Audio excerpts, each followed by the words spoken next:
The following podcast contains naughty language and ridiculous situations. Listener discretion is advised. Who remembers 1990? Honestly, who really wants to? But if you hearken back to those golden days of yesteryear, the legendary MC Hammer's album was titled Please Hammer, Don't Hurt 'Em, a banging disc that made you want to slide into your parachute pants and shuffle from side to side for 4 minutes. That hammer didn't hurt you, but this particular hammer does its best with the most mouth-watering fright films in the United Kingdom. And thanks to Warner Archive, 1957's The Curse of Frankenstein will be emblazoned with a 4K restoration coming out October 13th. 3 versions of the film all get the gold standard treatment with HDR and Dolby Atmos sound to boot.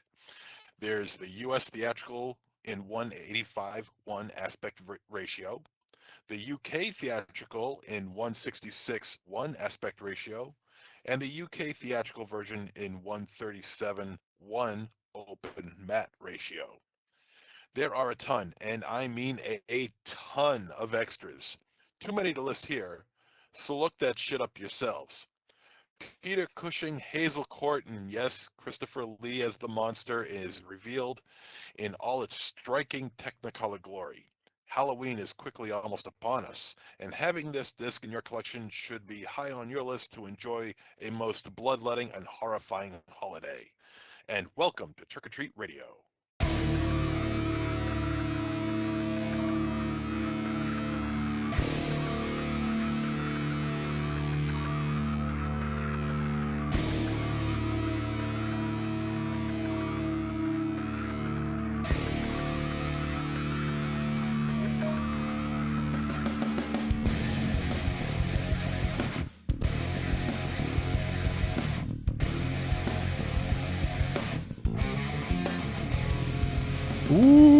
Welcome to the 688th episode of Trick or Treat Radio. Trick or Treat Radio is a stake through the heart of horror and pop culture. We wade through piranha-infested waters of streaming, VOD, and cult cinema in an attempt to find hidden gems to discuss so you can make informed viewing decisions. We stream episodes live every Wednesday night for the foreseeable future, soon to probably be back on Thursday nights, but for now, it's Wednesday. And you can find us on trickortreatradio.com or on our Patreon. We're also streaming live there most weeks, not night. And the audio podcast is released on all podcast platforms on Friday morning. Your hosts for this episode are Monster Zero. That's me. Hello. We also have fashionably late Michael Ravenshadow. Bomboleo, baby! This is exciting. Linus in the house with a super sexy aqua background. I feel like I'm in the Under the Sea Enchanted Dance from Yeah. the future. If you stare too long, you might have a seizure. No, I'm just kidding. Oh shit! I smell burnt toast, Wolfie. That's something else. That's a stroke, I think.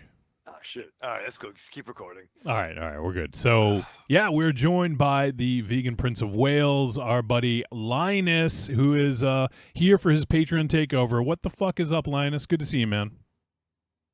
Hello. How you doing? Good. So Linus is he has stayed up until it's over at past 1 a.m. over there. We're in BST now, right, Linus? Yeah, coming to the end of the BST. Yeah. We get an hour back soon, I think, sometime this month. Raven Shadow, what do you think of BST? What are your thoughts? Is that like Brexit? No. Well, it's pre-Brexit. It's kind of like Brexit because it's when you move into BST, they take stuff away from you.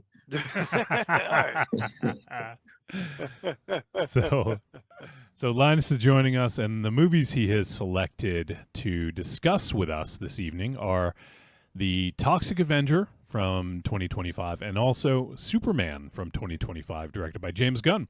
So we got a very interesting superhero double feature, and I think this is going to be a ton of fun to talk about these two movies. So We'll, dude. we'll get into the why you pick them a little bit later as we approach each film. But Linus, what's up with you? There's always something going on. You're playing shows, you're releasing albums. So give us the lowdown. What's going on in the UK music scene for you, or just anything in general? I've put on way too many shows this year, and to the extent where I'm giving up next year because I've had enough. It's doing my head in. but yeah, We I would think, go like, if we were in England. Oh well, cheers. Yeah, They're not doing badly. I'm not lacking audience. I'm just, it's just fucking tiring. Like Yeah.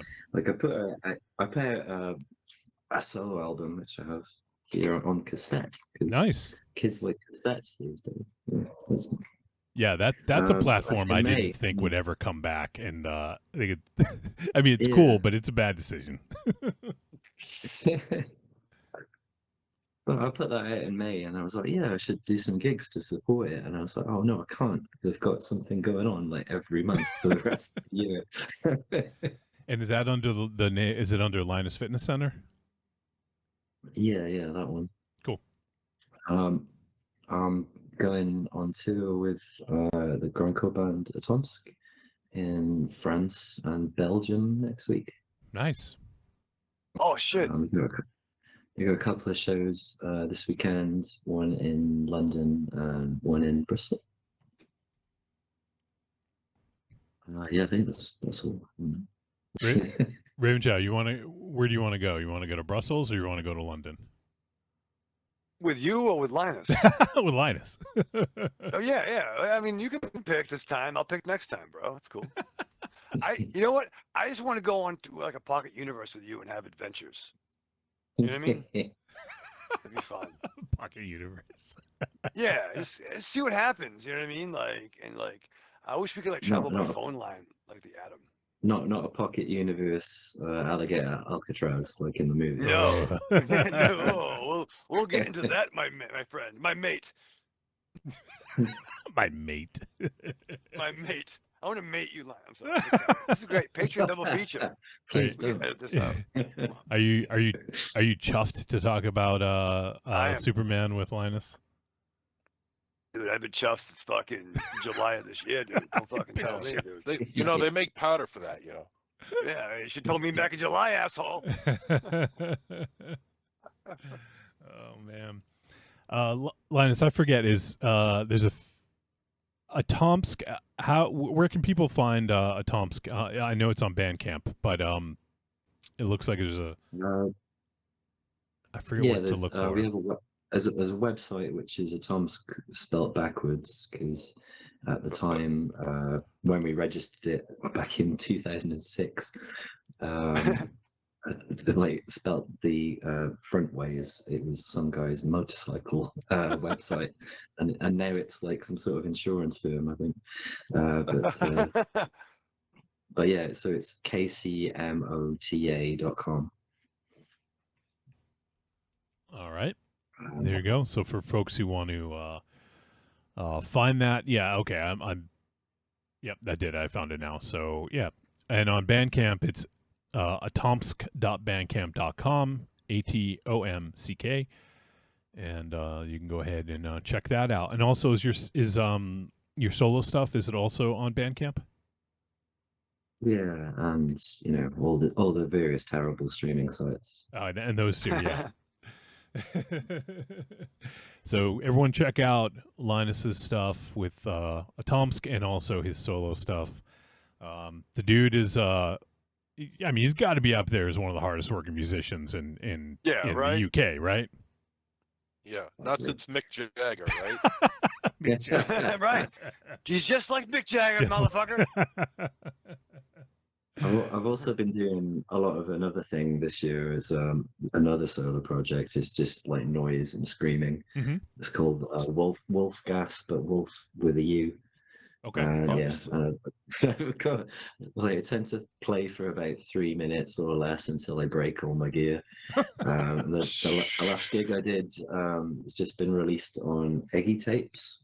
which is eggitapes.co.uk. It looks like this. I don't know if you can see. That's me with a balaclava and a bunch of guitar pedals on my head. I want Yeah. that poster, dude. Dude, send me that 8x10, bro. Yeah. Okay. I found it. Yeah. Is it have the umlaut over the U? hmm Okay. So, wolfgas.bandcamp.com. That's WULFGAS. And you guys can find that there if you want to check that out. So, or Like I say, streaming. it is just screaming and and noise. So adjust your expectations accordingly. That's great. I used to I forget his name. I think he was fairly well known, but I used to live. One of my old roommates when I lived in Boston was a Oh, fairly well known noise artist, but I'm trying to remember what name he went by now. Shit, I don't is that want Fred to. Fruggles? No, not Fred Fruggles. I don't think you ever met him. Oh, okay. I thought, okay. He's like kind of like a big time hip hop producer now in New York. Fred Fruggles. Yeah, I mean, he's crazy, dude. Yeah, he does He's some on pretty that big band. shit. They would, yeah, they were like Oh, touring shit, in Europe wow. and shit too, but a couple like 10 years ago and shit. Damn, I didn't know that. Yeah, Yeah. that kid's Let legit. He gave me a super spinning body slam. me- Oh, okay. I actually I just found out the name. I don't know if you have you ever heard of xiphoid dementia, Linus? My grandma had that. I probably should have, but no. I don't know how I big. should Like look him up. I know he was big in Boston when we lived there. He's out on the West Coast now in like I think he's in Seattle area or somewhere out there now. But yeah, he did I think he has does he have a label too? I'm trying to remember. Yeah, I think he had a label as well. Most of those guys do. Yeah. And we did this is the place I know MZ saw it cuz he helped me move in. I don't remember if you came Raven Shadow, but it had a house we rented a house in Roslindale. MZ, I know you helped me move in. I don't know if you ever came Raven Shadow, but I think that was might have during a been different during- continuity. Yeah, I remember hearing about it, but yeah. Well, anyways, he once had a basement show, and it was difficult to sleep in the house when there's a noise show going on. So I thought that was pretty fucking funny, and it was a tiny basement. It was fucking jam packed. It was crazy. Yeah, apparently that's a. Do you see that a lot in the UK, Linus? Is there a lot of house shows for noise? Not so much No. anymore. I remember we did one in Brighton about 5 years ago. The grindcore band. That was pretty rad. It was like we played in the kitchen, and I crowdsurfed from the kitchen into the living room. Live from the sink, it's Linus. Oh, that's pretty great. All right, so awesome. Everyone, check out Linus's music, and you can Yeah. find that streaming. You can find it on Bandcamp. Just give it a look. All right, MZ, why don't we go ahead and why don't you hit your shit here? Hit your spots. Yeah, okay. We got the I'm gonna hit This Day in Horror History and the Bloody Birthdays. Yeah. Okay, well, yes. How about that? Yeah, we're going to do this day in horror history. And today is October 1st. And sit back because there's a lot here. Right. Okay, so let's start here. Okay.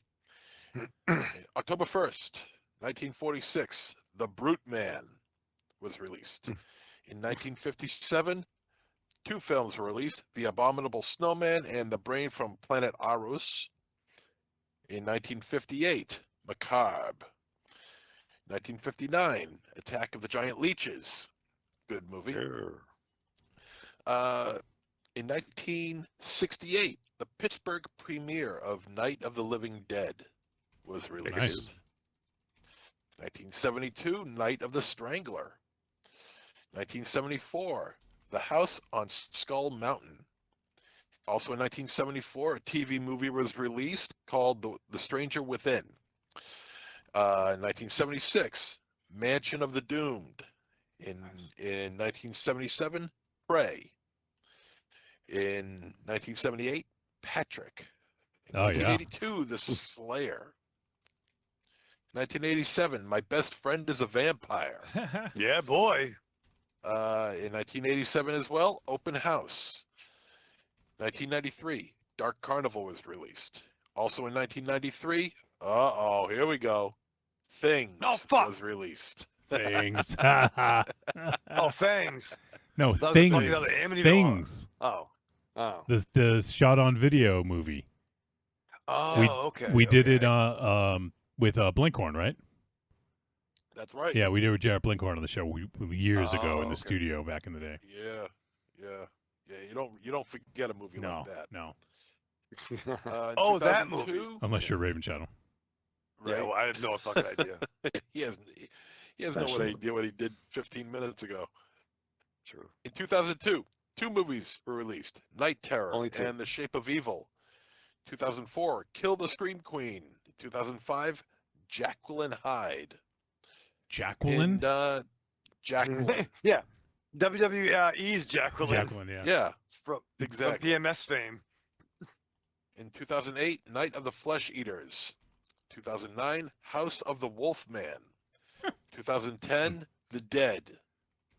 The Dead is a good movie, actually. Oh, Check is it that out. the Australian film? Yeah. Yeah, Yeah. I like that movie, yeah. 2014, 2 films. 90210, Shark Attack. Wait, Someone what? called Patsy. And Wait. Serial Caller. In 2016, Crazy Lake. In Hello, 2020 in 2020, Scare Me. And Cornflakes pick up. Cornflakes pick up. and in 2024, Crackoon. Oh, Wait, wow. What? Nice. The sequel to Crackoon. Cocaine Bear, right? No, not a sequel. The spoof. Yeah. Crackoon. Yeah. That's Sequel we gotta be to careful with that Tylenol title. beer. Okay, that's all right. Tylenol That's it Ruxpin. for this day in horror history. Now we got our bloody birthdays. Sit back. This is a long list. Bloody Oh, birthdays. boy. Yeah, a lot. What do you want? A lot of people fucked in February. You know. Yeah, it's cold, bro. It's cold. It was, out it was, there, it man. was, it was a cold winter these years. So I was pay born in attention. December. You know what I'm saying? in 1987, Brooke Peoples, who appeared in Insidious Chapter 2 and Munger Road. In 1981, Rupert Friend, producer and actor for Separation. In 1976, Danielle Bisutti appeared in Insidious Chapter 2, Insidious: The Last Key, Green Light, and Curse of Chucky. Not often that the same movie has where you get 2 actresses having the same birthday. 1970, Jamie Bond, costume designer for The Devil's Den, Mask Maker, Swamp Shark, Underground, Arachnoquake, Heebie-Jeebies, Ghost Shark, Being Sea Beast, Cold Moon, The Taking of Deborah Logan, good movie, I don't give a shit what anybody says, The Unwilling, and You Might Be the Killer. You might be the killer. You might be the killer if. Yeah. All right. I had to let the dog out. All right, I'm back. Now we know the age-old question of who let the dogs out. Yeah, it's me. Me. 1968. In 1968, Jeremy Holm, actor Nice. in The Ranger, Block Island Sound, That guy's awesome. Don't Look Back, Brooklyn 45, Black Mold, Herd, and the short Host. In 1962, J. Greg De Felice, producer and screenwriter for an actor actually for Out of the Dark. In 1960, Hubert oh boy. I should have looked at this and thought about how am I going to pronounce it. Hubert Tazanowski. There you go. Tazanowski.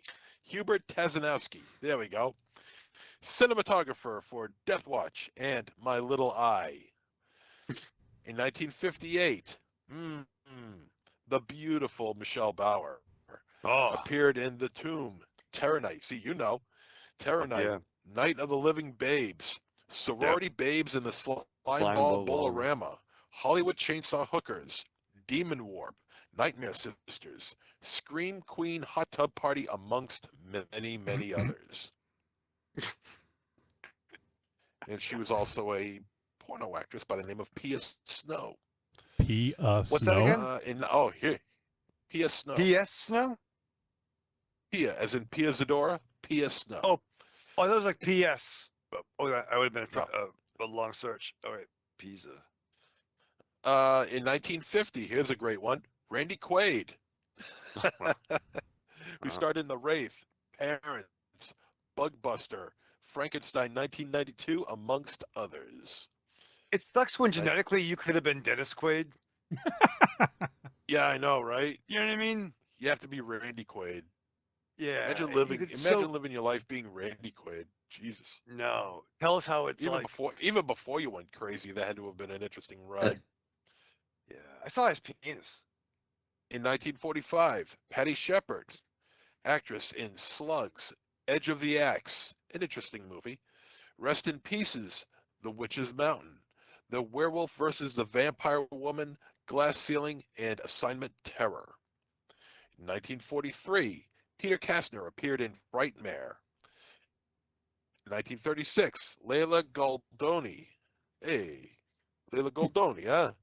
Actress in Invasion of the Body Snatchers, 1978, and The Devil Inside, The Unseen, The Spell, which is a TV movie, Theater of Death, and Good Against Evil, another TV movie.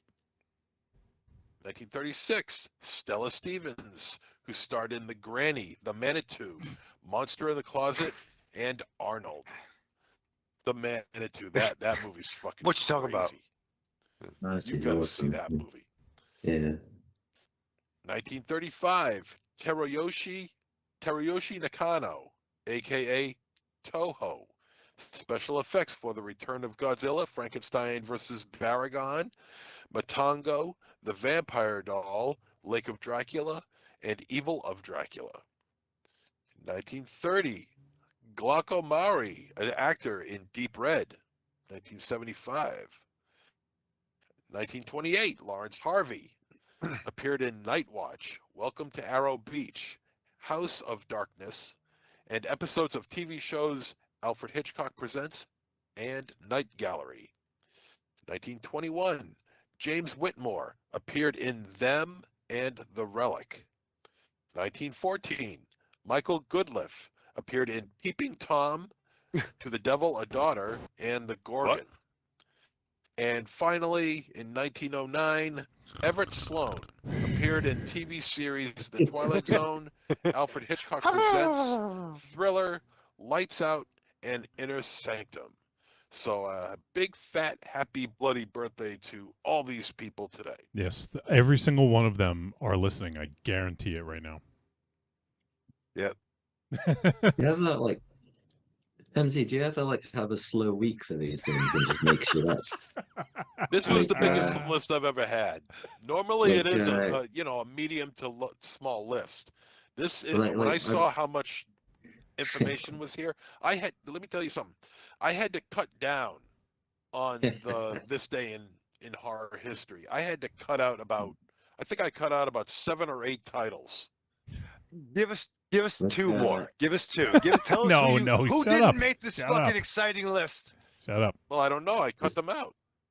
All right. It's like I remember in school, like one of my friends told me, like for like doing exams in sociology, essays in sociology exams, he could never remember the names of the theorists, so he'd just make them up. Like be like, oh yeah, you know, Yeah. like prominent Marxist theorist J. Romita Jr.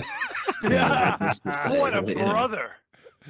Yeah, and it works. I did that as well. So. Followed his lead. Oh shit, that's funny. All right, let I me. did But book I am reports going on to pick up gaming that Curse of manuals. Frankenstein Blu-ray. I have to pick that up. Oh yeah, yeah. Oh yeah, Yeah, about that. My friend Alan is at the premiere of the new 4K edition in Leicester Square tonight. Yeah, Oh, nice. I would love to see that. Nice. yeah. It looks like a pretty swanky do. Nice. Let me check the chat here. Morgan Magic, our pal, says Happy Cocktober to the four swordsmen of the Cockopolis. Oh, what a Cockopolis. the There we go. four swordsmen. Yeah. Look at that. It's wielding all Cocktober long, baby. I don't know if we can use it as an episode title, but Or more of a mission statement, really, is what that is. shit. Let me see what else we got here in the chat. Also, we have James Ellis, the master of unlocking, and he says, Oh, shit. when Linus tells me he is seeing Superman for the 24th time, and he posts a GIF of Al Pacino. 25th.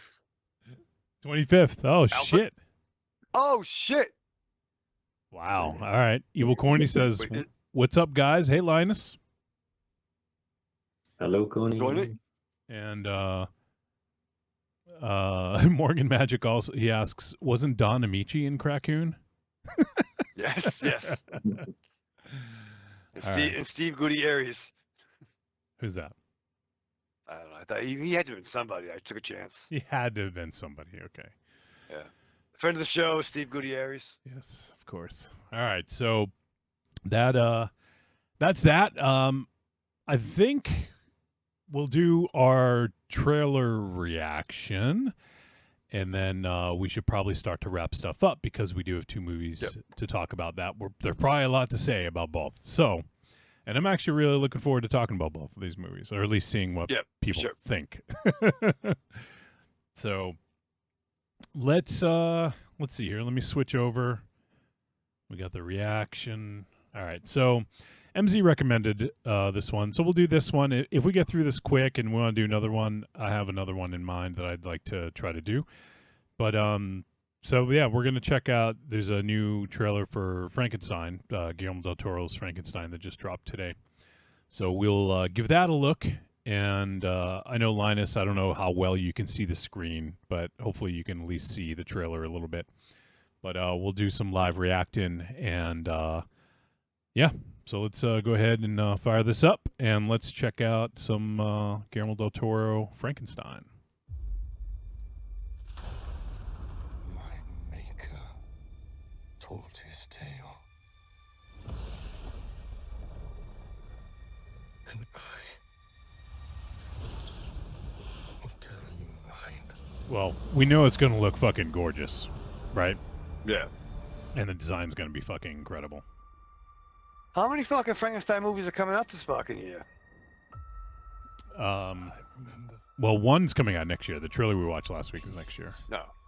No, that's good. But memories. I actually think this Frankenstein, the actor who plays him, Jacob Elordi, I think he looks way better than Christian Bale as Frankenstein. Right. Your name.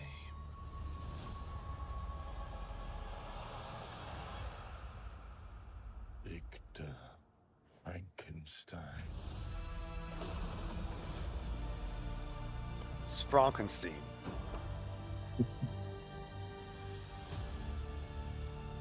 I mean, yeah, I mean, it's beautiful Del Toro stuff. Dancing.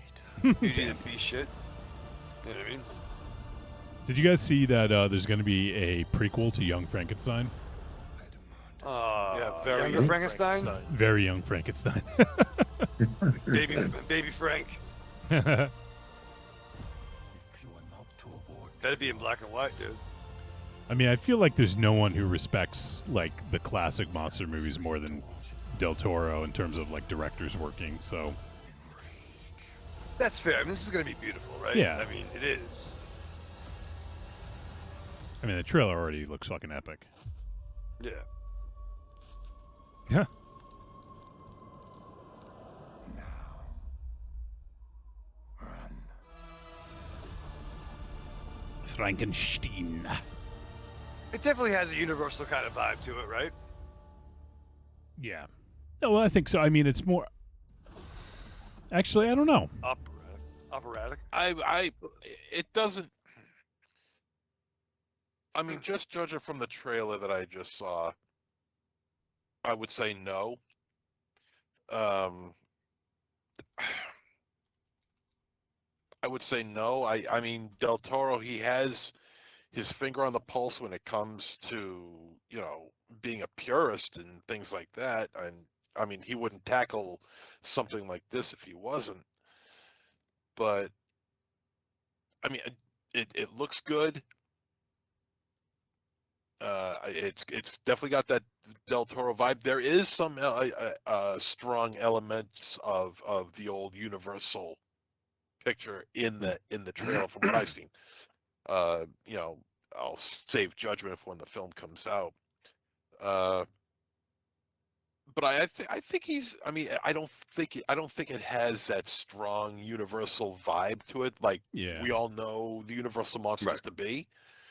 I don't think it has that. I think he's done a lot of tweaking with it.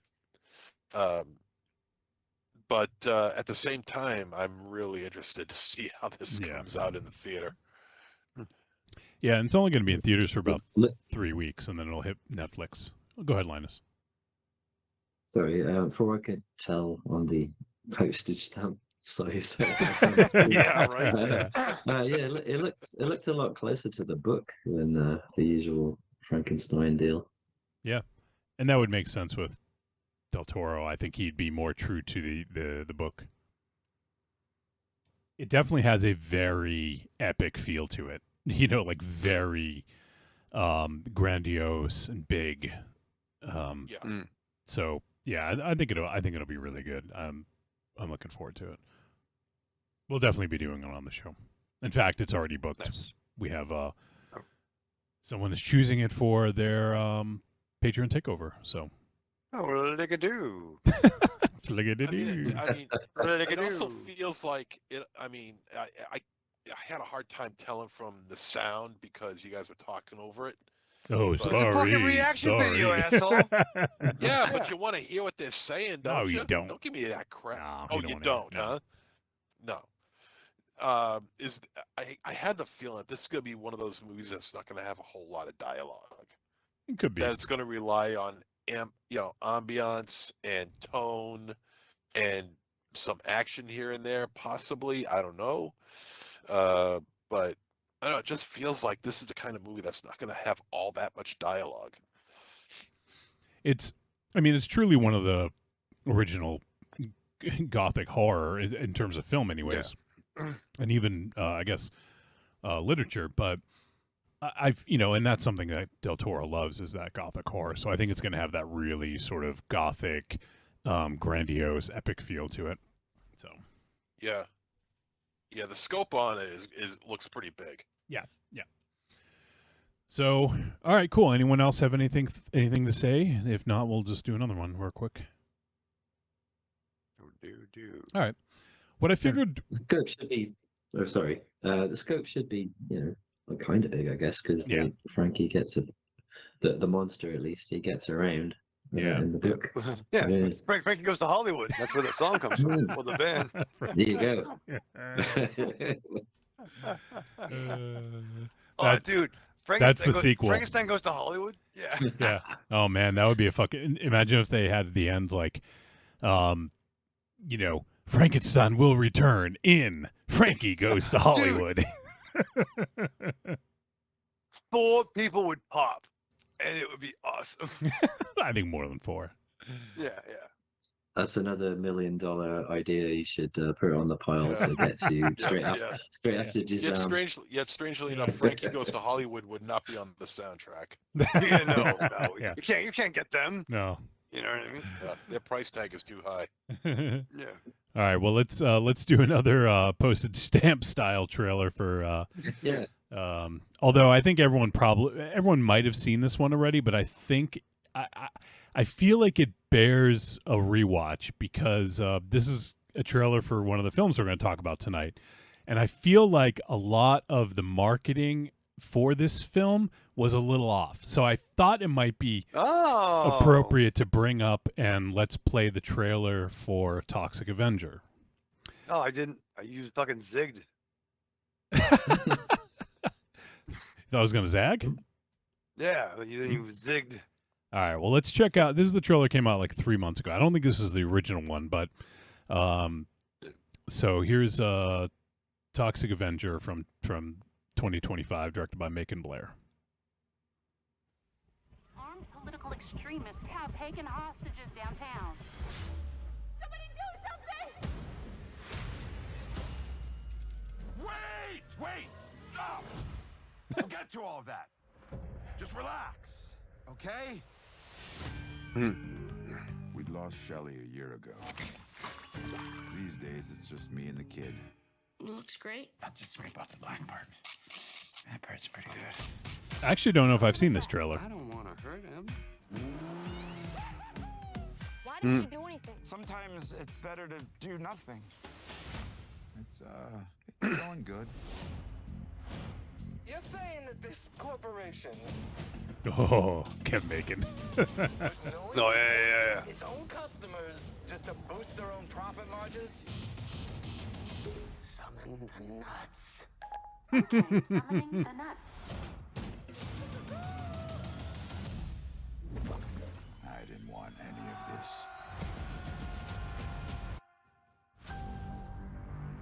I'm a monster. You're not a monster.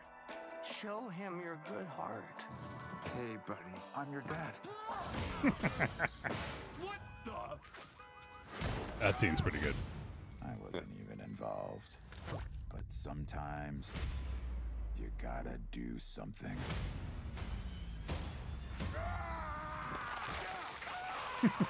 Who the fuck are you? Just some dude with a mom. Just some dude. Miss Meat. Oh. How does it feel to be a hero? Yeah, this is a different trailer actually, but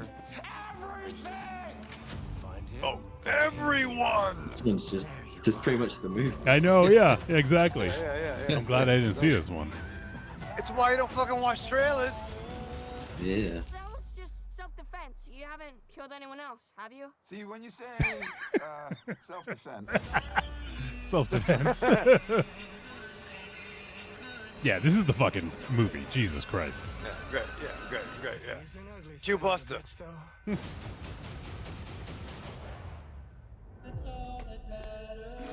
Good call, Wolf. The Toxic Avenger. That's what the kids are calling him. I think it's swell. All right. Well, so the original trailer, I thought, did the film a little bit of a disservice because it didn't really it didn't show as much, which was good. But I feel like it highlighted a lot of parts of the film that I don't know, like just it just gave like a weird vibe. Like, Right. do you remember the MZ? Remember we was- talked about the trailer and we're like, that's not a good trailer or a good poster or anything. Yeah, I remember the discussions that we had about the Yeah. trailer, and the trailer just did not feel right. There was something very cheap about it. It just didn't. There's something about it that just didn't feel right. Like it. I mean, it was trying to hide something, but at the same time, it was like something was missing. But it wasn't what was being hid. It was something else, and it just didn't feel right. Linus, any comments on that? But you're right. They pretty much showed the whole fucking movie in that. Yeah. Yeah, I can't really remember the other trailer. Yeah. I'll see if I can pull it up. I feel that wasn't there more of him like a silhouette? He was in a silhouette with like in the Yeah, with the Yeah, ballerina well, outfit. when he was in the when he was in the doorway, and he has the Yeah, mop yeah, in his doorway. hand, that was the main shot that catapulted this whole thing, you know, for advertisement. You know. Yes. I did find the original one's 1 minute. Let's just do that, and then we'll cut to a break. because I did find this one came out 2 years ago. So let me just I just have to cue it up here real quick. 2 years ago, you said. Yeah, yeah. Wow. Okay.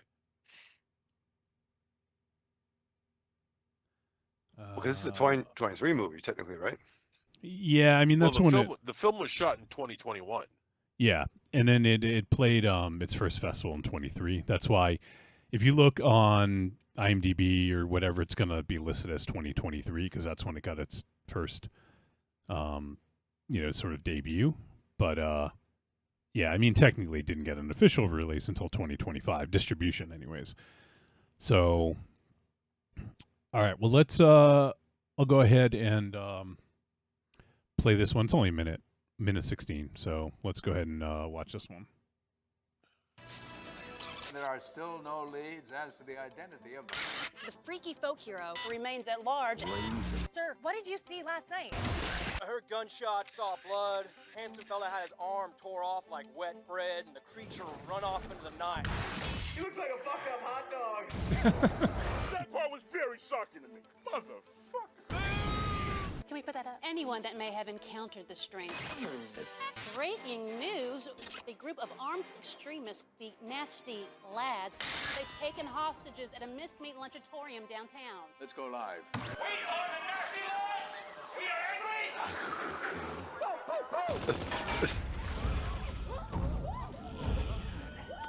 Who the fuck are you?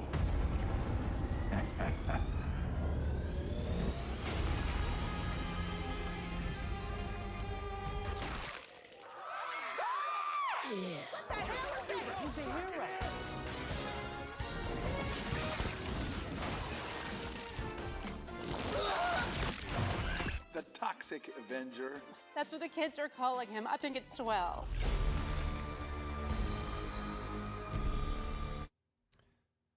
Yeah, like Are you happy, MZ? Nobody reacted. That's kind of the opposite of the other trailer. It's, exactly. I think a lot of that footage was not even from the movie.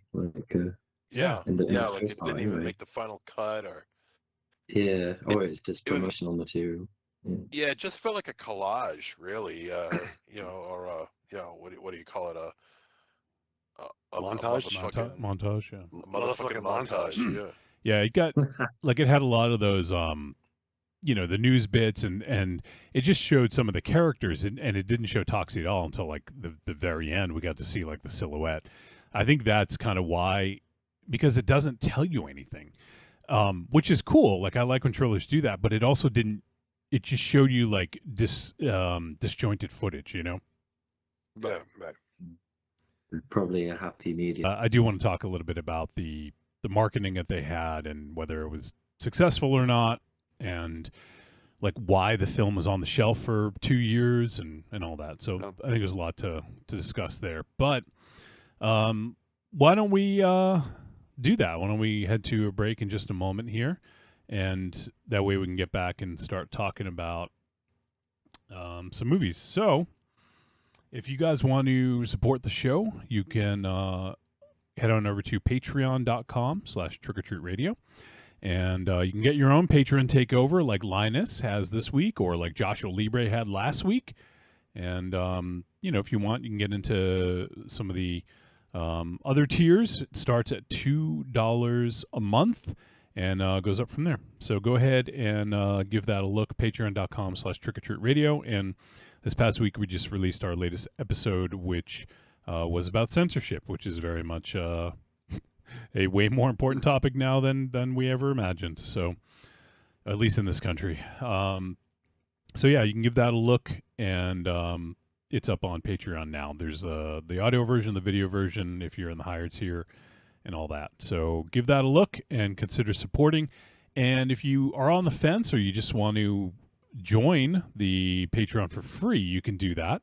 And we stream the show on the weekly show on Wednesday nights over there on Patreon as well. And you can get access to all the things that we put out. And you may not be able to hear them all or watch them all, but at least you get to see when things are coming out and what kind of content we're doing. So you can go ahead and follow us for free on patreon.com/trickortreatradio.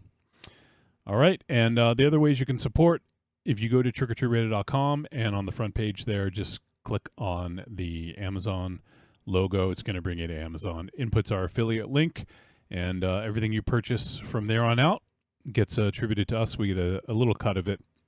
It doesn't cost you any extra, but we get a few pennies on the dollar here and there. And also on trickortreatradio.com, you can click on the store and get access to the digital storefront, which is going to list the greatest hits of Trick or Treat Radio volumes 1 through 3. So a little sampler of the early days there. You can check that out. All right, Raven Shadow, why don't you go ahead and lead us into break, and then when we come back, we'll be talking about Toxic Avenger. So I had a crazy Friday, Saturday morning, Wolfie, and I'll preface this by saying the story ends better than I could have hoped. Okay. Okay, and end of the day, it ended better than I could hope. But my Oliver was having a rough. He was having some stomach issues. You know what I mean? So we made him a diet of bland food like white rice, boiled chicken, boiled meat. Like over in Europe, England, they boil everything over there. Right, Linus? But there was still some negative fucking shit as the days and nights progressed. So Friday night, late evening, he started like dry heaving and then vomiting, and then later in the evening, he was getting this like yellowish white discharge from his eyes and glossy eyes. So went down the internet rabbit hole, and we went to an urgent care, pet urgent care. And for you guys, Wolfie and MZ, is out near and across from Spags. You know what I mean? Out there in Shrewsbury. Spags is gone, man. Well, it used to be Spags, fucking Spags 19 and shit. So go over there. And like now I'm rushing to go in, right? So I just had my tank top on, threw a flannel over it, my short leather jacket, and a headband. So I'm carrying Ollie in, and I'm totally rocking the fucking drugstore cowboy Riz. You know what I mean? Like fucking Matt Dillon, like 3:30 in the fucking morning with my dog. I need some Vicodin. You know what I mean? Now what the fuck? Look at me. But we go in, they were great. It turns out he had pancreatitis. His diet's just getting more and more selective. And we got some meds. But there's like an open floor plan. So we're in there. And like I was almost like the in John Wick, like all that Betty Page pinup army of women that would like send out kill John Wick to all the fucking homeless people in New York. Yes. You know what I mean? Yes. Okay. You know what I mean? But picture that at a fucking 3:30 in the morning all-night vet clinic. It's fucking weird. The doctor was a child. She must have been 27 if she was fucking, you know what I mean? 27 isn't a child. Yeah, well, you know what I mean? No. I'm literally Hauser. saying I don't know what you mean because it's not what you say it is. She was like Patch Adams, but different. Patch Abrams. But no, they were Patch Abrams. But no, they were fantastic and they were really good. But yeah, definitely. The bill sucked. I'll tell you that. Oh but, yeah, of course. Those are going to be Yeah, fucking bad. But it wasn't Tufts. Well, yeah. So that was. But yeah. So Ollie's after all doing said okay? was done, he's doing good. He's doing good. Good, Yeah, good. I got his diet, got medicine and stuff. I gotta tell his grandma to not fucking sneak him fucking treats. But end of the day, hug your fur babies and any other babies you got, and in a separate room. When that was done, you better believe. Oh yeah, I was up for fucking 8 hours. Oh, Fucking, man. it was awesome. Yeah. Because I worked the next day. At the shop, so we get home at 5 a.m. I'm like, fuck, I gotta be out, otherwise I'm fucking gonna be like a Rip Van Raven Shadow, you know what I mean? So that's not good for anybody. So moral of the story is, fuck the Wiz, fuck the Miz, and when you go to a late night clinic for your dog, make sure you don't have the drugstore cowboy Riz. What is a Riz? Like, come on. Like, you're clearly learning this I lingo am from your learning. younger employees, right? Yep. Okay, No, what is it's it? What does it like- mean? Tell us. It's what I have, apparently. No, it's like charisma, but they just shorten it, so it makes it clever. Next week we'll talk about the whole 6-7 fucking thing that's taking the world by storm. Does MZ have Riz? Swap a letter. Jizz? Thank you. And then throw that in the laundry. And you better believe after that, one of us fucking strapped on.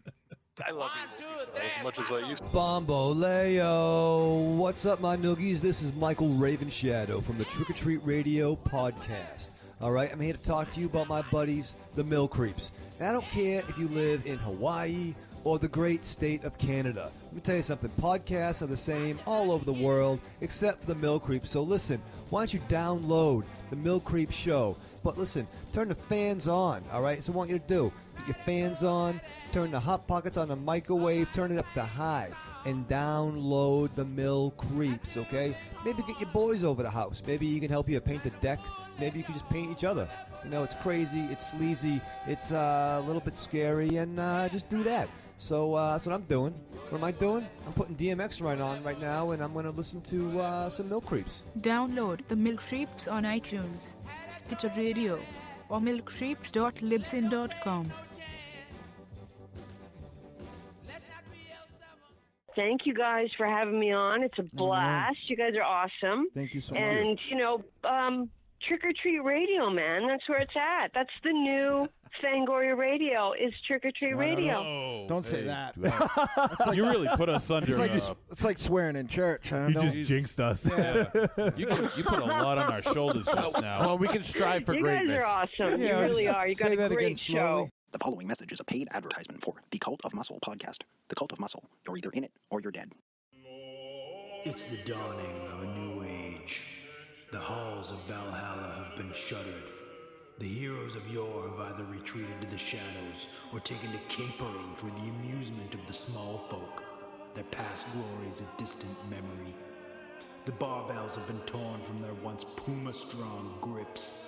The beards shorn from their square jaws, only to be transplanted onto flannel-clad, puny weaklings with fingers barely powerful enough to strum a ukulele. The time has come, my brothers, to restore order from the chaos. No longer will our heroes be forgotten. No longer will their great deeds be viewed through a foggy lens of irony. Hear now our rallying cry as we scream it from the mountaintops, as we bellow it from iTunes and Libsyn and Facebook. It's time to join the cult, my brothers. So don your cloaks and enter the Cult of Muscle.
All right, we have returned on Trick or Treat Radio, and it's time for our feature presentation.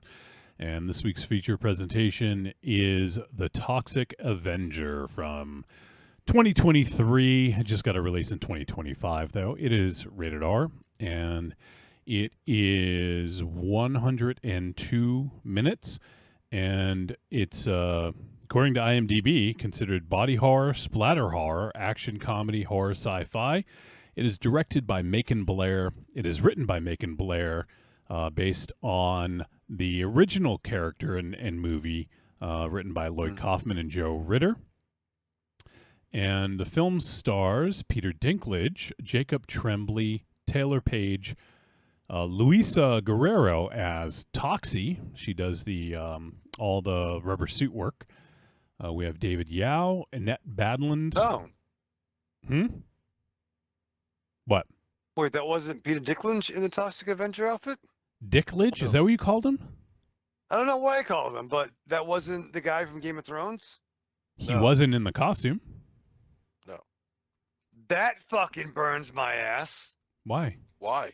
Yeah. He was in the only... voice.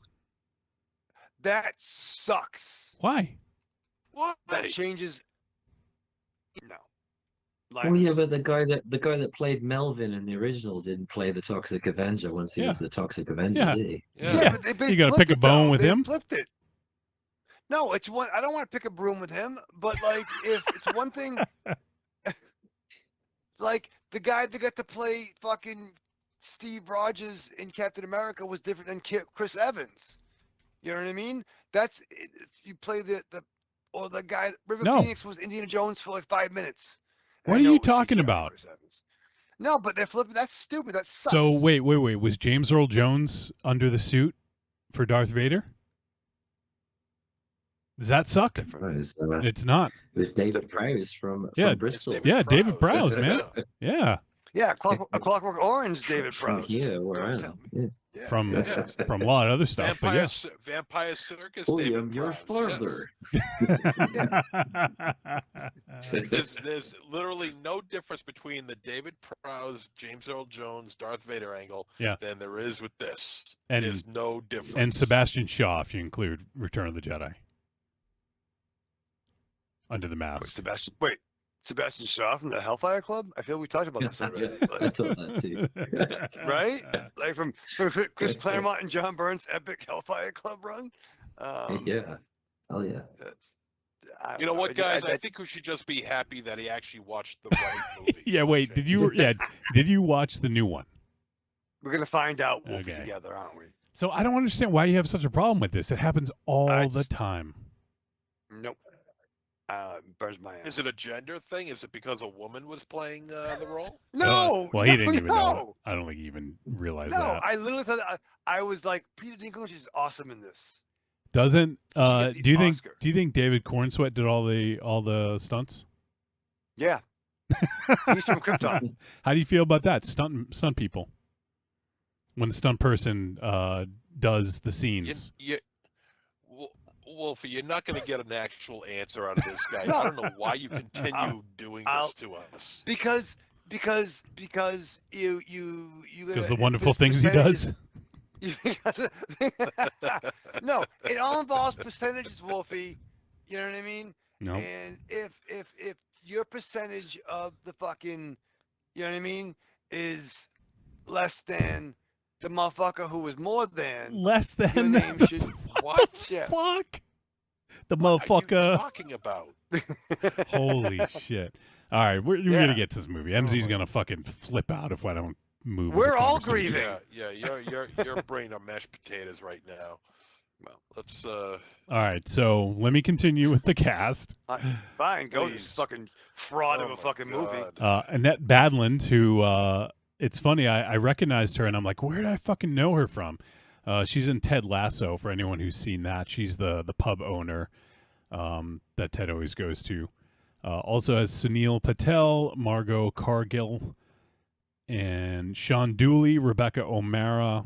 Macon Blair has a role. He plays Dennis, the noisy slob, the roommate, who gets pissed that she took something from underneath the floor. Cameo from Lloyd Kaufman. It's got Kevin Bacon, Elijah Wood, Julia Davis. Yeah, this cast, first of all, this cast is fucking nuts for a Toxic Avenger remake or movie. Or anything trauma related, for that matter. Yeah. And, they have a history of having, obviously, MZ, you could go through it, but they have a history of having some great actors early on in their career, like Samuel L. Jackson, Yeah, and James Gunn from. Vincent D'Onofrio. Oh shit! I didn't even know. Really? What movie? Yeah. It's not Cry Uncle. It's I think it was Squeeze. Was it Squeeze Play? Oh, okay. And Billy Bob Thornton, right? Billy Bob Thornton. Yeah. He did. Oh goddamn! What the hell's the name of that movie? Oh goddamn! I can't think of it. It's a long title too. It's kind of like a tongue twister title. Shit. Damn it! I can't think of it. I'm gonna look up. Rosie Perez, Death by Temptation. No. I'm gonna look up directors and actors who started out with Troma. So yeah, you're right. The Vincent D'Onofrio. Let's see. It doesn't say what. It's funny. It doesn't say what movie it was. Eli Roth, Samuel L. Jackson, J.J. Abrams. Really? Just the first part. Eli Roth has a small cameo, if you want to call it a cameo. It's just a bit part in Terra Firma. Okay. Yeah. Carmen Electra. Really? It's got to be early in her career. Yeah. Billy Bob Thornton, who we mentioned. Oliver Stone. Wait, what? Yeah. He did that with I think it was The Battle for Love's Return. Kevin Costner. Yeah. He did that with something Spring, something God damn it. It's killing me. My brain's tired right now. Something Strikes Spring or something like that. Something on that idea. All right. This one surprises me. Vanna White? Yes. Did you know that Vanna one? Vanna White, she appeared in a 1981 horror film, one of my all-time favorite slashers, Graduation Day, which was released by Troma. That was released by Troma, and then it was picked up by someone else. So, okay. By Synapse, I think. But it was originally a Troma release. All right. Marissa Tomei. Oh, all day. Toxic Avenger. Oh, really? I don't even remember her in that. Wait, what, you said it before. What was that? Well, who was she? Was she one of the friends? In Toxic Avenger? One of the blondes in the one of the girls in the fitness center, the Lioness Fitness Center, if you will. Yeah, she's in the fitness. She's in the workout gym. Yes. Yeah. Oh, the workout gym. Yeah. You go to the workout gym, Wolfie? Yeah, she was Health Club Girl. 1984. Yeah. She was in that and The Flamingo Kid, both in that year. So that's pretty crazy. I didn't know that one. I'm not going to name them all. Now I remember the Billy Bob Thornton. Now I remember the Billy Bob. It was Chopper Chicks in Zombie Town. Oh yeah. Okay. Also, I'm not going to name them all because there's so many, but Michael Jai White. Michael J. White. He was in Toxic Avenger Part 2. All right. Oh yeah, in the restaurant fight scene, right? The where he fucks him up. Oh. No, there's no restaurant. Well, there's a restaurant fight scene, but this one takes place in that one takes place in Japan rather. This is the opening scene where Toxie is after the Home for Blind People got blown up, and he's surrounded by a bunch of people. He was the guy who was getting ready to do some kung fu. He goes, "Oh, it's time for my piano lesson," you know. Yeah. You know, he does all that. That's Michael J. White. Also, David Boreanaz. Yeah, TV's Angel. Who the hell that is? Yeah, he was in the show Angel. I don't know what TV's not Bones, because the Bones is the woman. I had no idea. I'm trying to see what the movies he was in early on were Aspen Extreme, Best of the Best 2, The Macabre Pair of Shorts. Was that it? Because then he did Buffy, I think, after that. So it must be the Macabre Pair of Shorts. It's a comedy horror. That's got to be it. It looks like a Troma. It'd be great if that was an anthology of like various like 5-minute horror comedy movies. It very well might be. I don't even know. It's an anthology of horror shorts. Is it really? Yeah, it doesn't say how many, but yeah. Oh, I'm so fucking smart, dude. Yeah, so that's it. Yeah, it's got the Troma logo on it. So that's the one. Okay. And just a couple more. I think we knew this one, but Debbie Rochon. She's in a ton of them. Yeah. Terror Firmer. It's just she's in a lot of them. Here's one that surprised me. Paul Sorvino. Oh, I think I knew that. I think I heard of that. Do you know MZ? Yeah, that one I don't know. Okay. Let me just look up. Obviously, he's been in a lot of films, so it's going to take a while to get through his. Father of Mia Sorvino, but also was Paulie in Goodfellas. What else do you fucking need to know?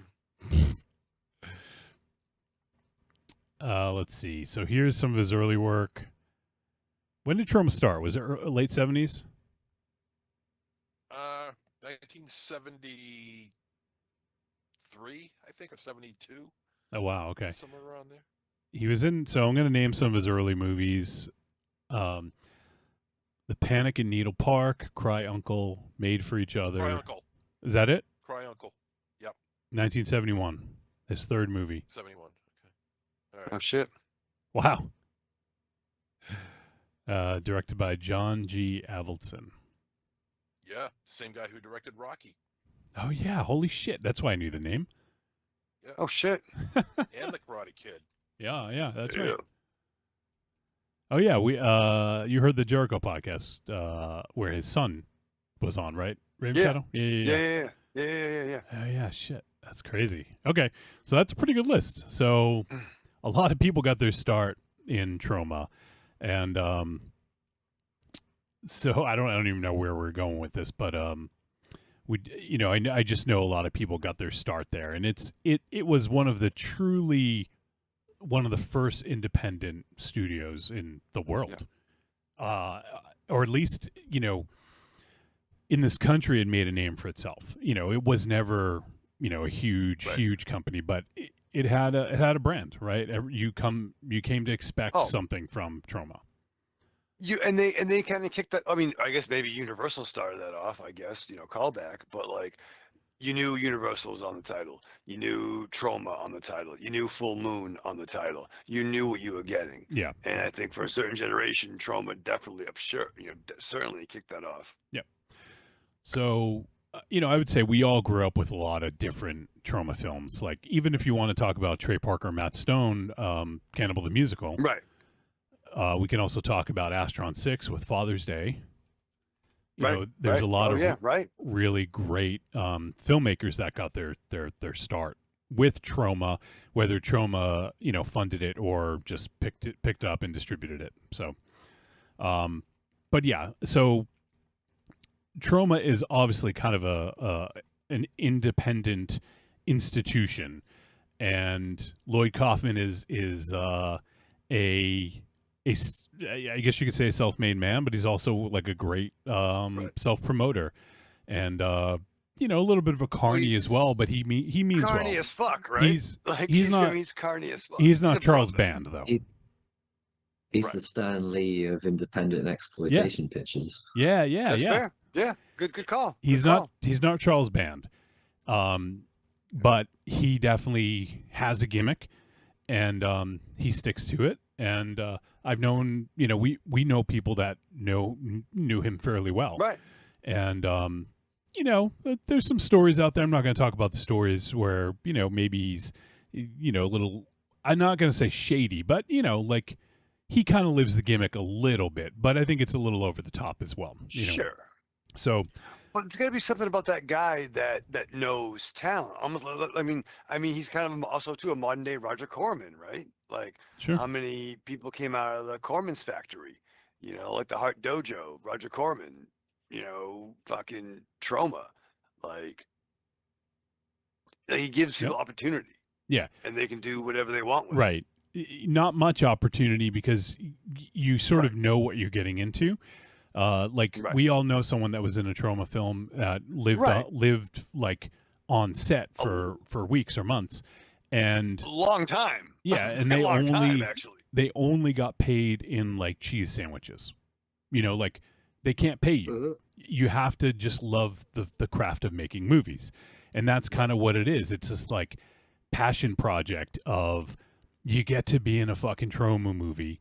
You get to go live on set, and you know what? Maybe you'll meet some cool people who eventually will get some contacts, and you can sort of, you know, then do something from there. But, yeah, that's Make it vegan cheese, not there. yeah. So, all right. Well, let's. I didn't. You know, we'll talk more about trauma as we go, I'm sure. But I do want to jump into this one. So, Toxic Avenger. Written and directed by Macon Blair, and Macon Blair previously, like this is kind of a departure for Macon Blair. Previously, he has been an actor like that we've seen in a lot of movies. Most notably, he was in some of the early Jeremy Saulnier films, like Blue Ruin, which is fucking awesome. If you know, if people haven't seen Blue Ruin, that's one to go check out. And he was the star of that. And he was in Green Room with Jeremy Saulnier as well, and then also Hold the Dark, which was his first Netflix film, I believe. And since then, you know, he's been in a few other things. Oh, I got to tell Raven Shadow this when he gets back. But he was also, looks like he was in Swamp Thing, the series. But yeah, since then, he still acts. Like he was in Oppenheimer and Reservation Dogs, a TV series, and you know he's been in a bunch. Oh, he's in the upcoming movie Fuck My Son, which I don't know if you guys have seen the poster for, but holy shit, it looks. A trailer reaction for that. Oh man, yeah, that's a good point. We should. So, anyways, but he's gotten more into directing recently, and he did the film I Don't Feel at Home in This World Anymore, which was pretty well praised. And he did an episode of a TV series called Room 104. But after that, this is his next directorial film. He's got a couple others in, let's see, he's got another movie in post-production right now called The Shitheads, which sounds pretty awesome. It's got Peter Dinklage and Dave Franco in it, and Kiernan Shipka, and O'Shea Jackson Jr. too. That's probably going to be pretty fucking awesome. So yeah, The Shitheads is coming out. But yeah, Macon Blair, this was a weird choice. When I saw that he was directing this, I was like, that's pretty fucking weird. I like Macon Blair and I like him as an actor, but I don't know like what he's going to do with a Toxic Avenger movie. I just don't know. But here we go. And you know, the movie's out there, it's available. It was playing in theaters and now it's available on VOD. So Linus, first of all, before we jump in, what was it about this film that you wanted to select to come talk to us about? Purely to offset it against Superman, because I felt bad for making MZ watching a superhero movie. There you go, MZ. It's all because of you. I'm still alive.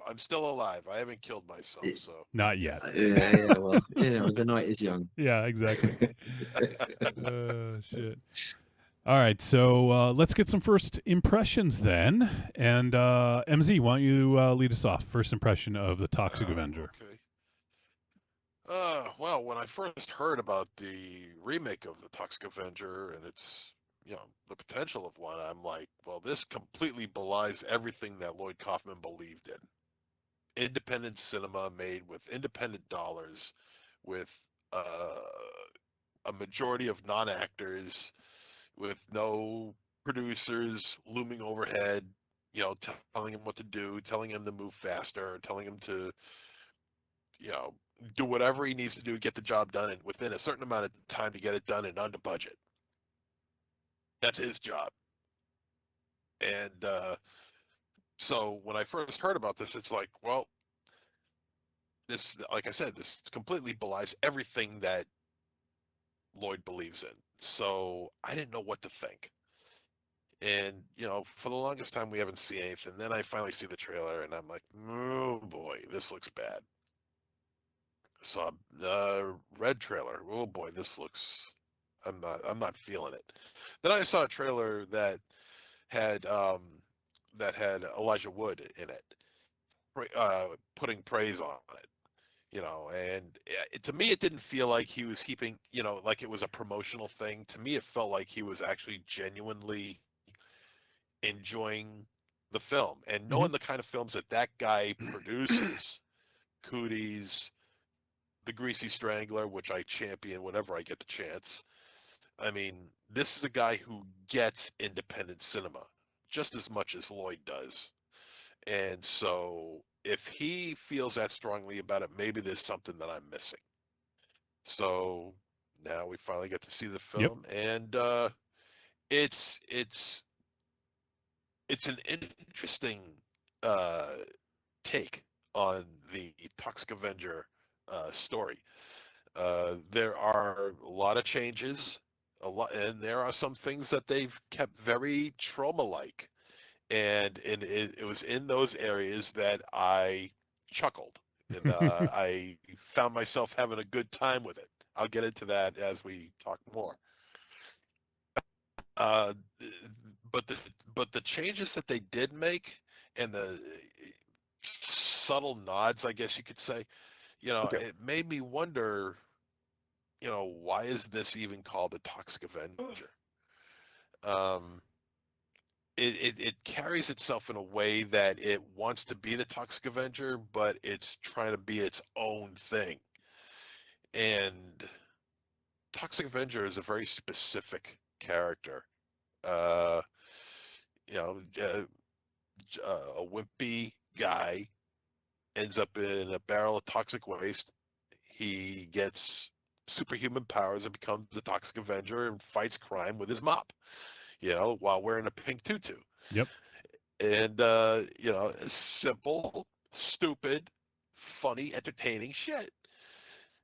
And here it tries to be a little bit too smart to be a trauma film, to the point where in the areas that they do fix up and they do embellish, it starts to become very untrauma-like. But that's all I'm going to say for right now. All right. I'll continue on as we head in. But that's my opening thought for right now. All right. Raven Shadow, do you want to go next for your first impression? Yeah. I mean, I'm a big Toxic Avenger mark, man. That was my first entry into trauma. I've told the story on the air before. Our first video store my mom and I rented from. I just thought this was some, indie superhero I never heard of when I was like 13. Boy, was I wrong. And I was so happy to skip school that day to watch the film alone, if you know what I mean. But I digress, Wolfie. And I mean, I'm glad trauma exists. I'm not a fan of every single thing they fucking put out. Class of Nukem High is dope. Not a big butt crack fan? Not a big butt. You haven't seen it. Wolfie. No, but it's as a concept. I cannot lie, Wolfie. Much like the great Sir Mix-a-Lot once said. But, I'm not a fan of all their work, but I'm glad they exist in that respect. And I think there's actually a really interesting through line with both these films that Linus picked for his Patreon takeover. Not only for established characters, some more established than others, but appealing to a wider, audience. And listen, I don't want to, metaphorically blow my toxic load yet, but I really enjoyed this film. I liked it, and I agree the trailers did not do it justice, but I thought that it was a nice homage to past work, especially the blind character that we see in a pretty dope scene. I liked that the army of supervillains included the guy that did the covers for the Public Enemy records, and Al Jurgensen from Ministry were part of the evil. Not really, but yeah, but you know what I mean, right? Right. And Yeah, I yeah. liked young Dane DeVito's Penguin, younger Penguin, um, in their respective roles. I liked how it had trauma touches. Like I need a poster of "We Fill Your Box" at that fast food restaurant, or box filler Miss or whatever. Miss Meat. Miss Meat. Miss Meat. It used to be Mr. Meat. Yeah. Fucking that fucking guy. I love good callback. I love the touches of the trauma background in the TV broadcasts. To keep. Oh, in that you like the trauma. news the news broadcasts. Yeah. It had that red Crisis on Infinite Earths. Skyline that those trauma movies always opened up with. I like that it had trauma-inspired elements without all the fucking ADR of, you know what I mean? Like all the stupid The extra ADR. fucking sounds, like a fucking Mr. Bean on a fucking meth bender.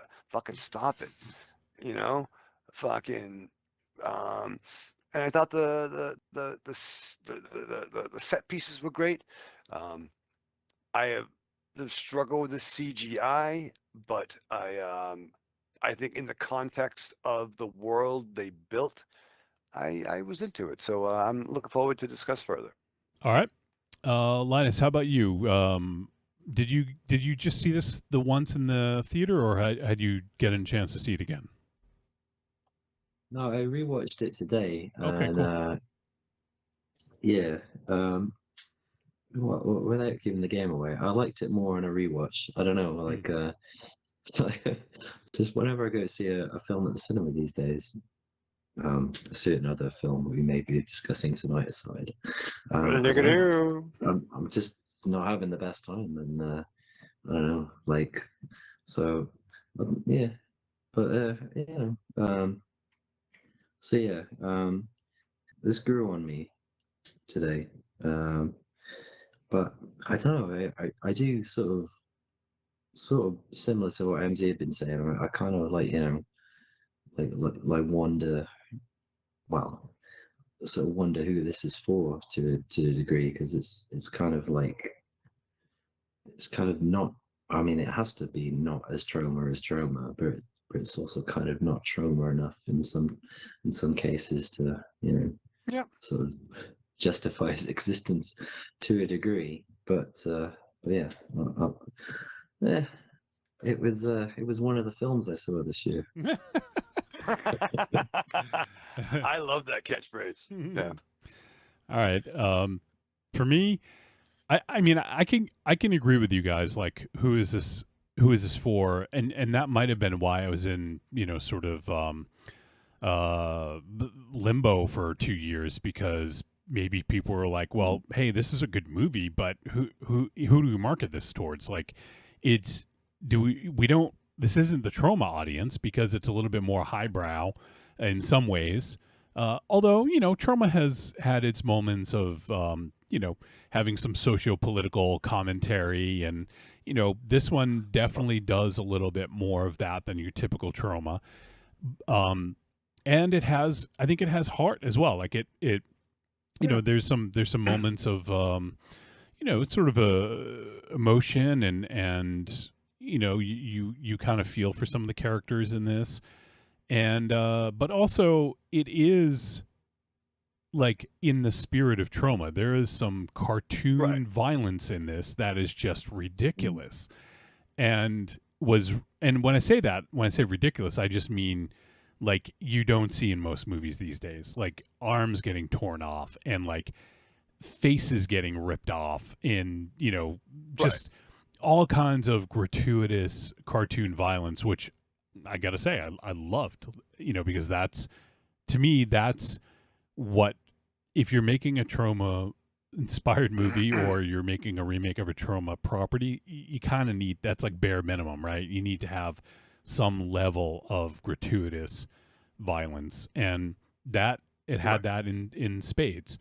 And so, yes, I can see, with distribution companies saying, well, who's going to watch this? Like, what's our audience?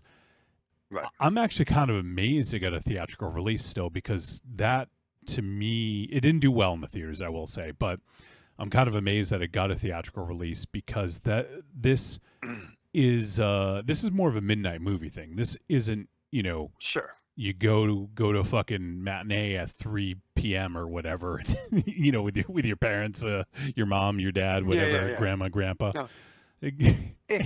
It's your birthday, Billy. You can pick any movie you want. I like superheroes. This movie needs like your crew of friends and a bunch of alcohol. Oh, and yeah. Then it gets exponentially better, I reckon. Yeah, yeah. Like this, MZ, I think we saw Citizen Toxie at Coolidge Corner, didn't we? Were you there with me?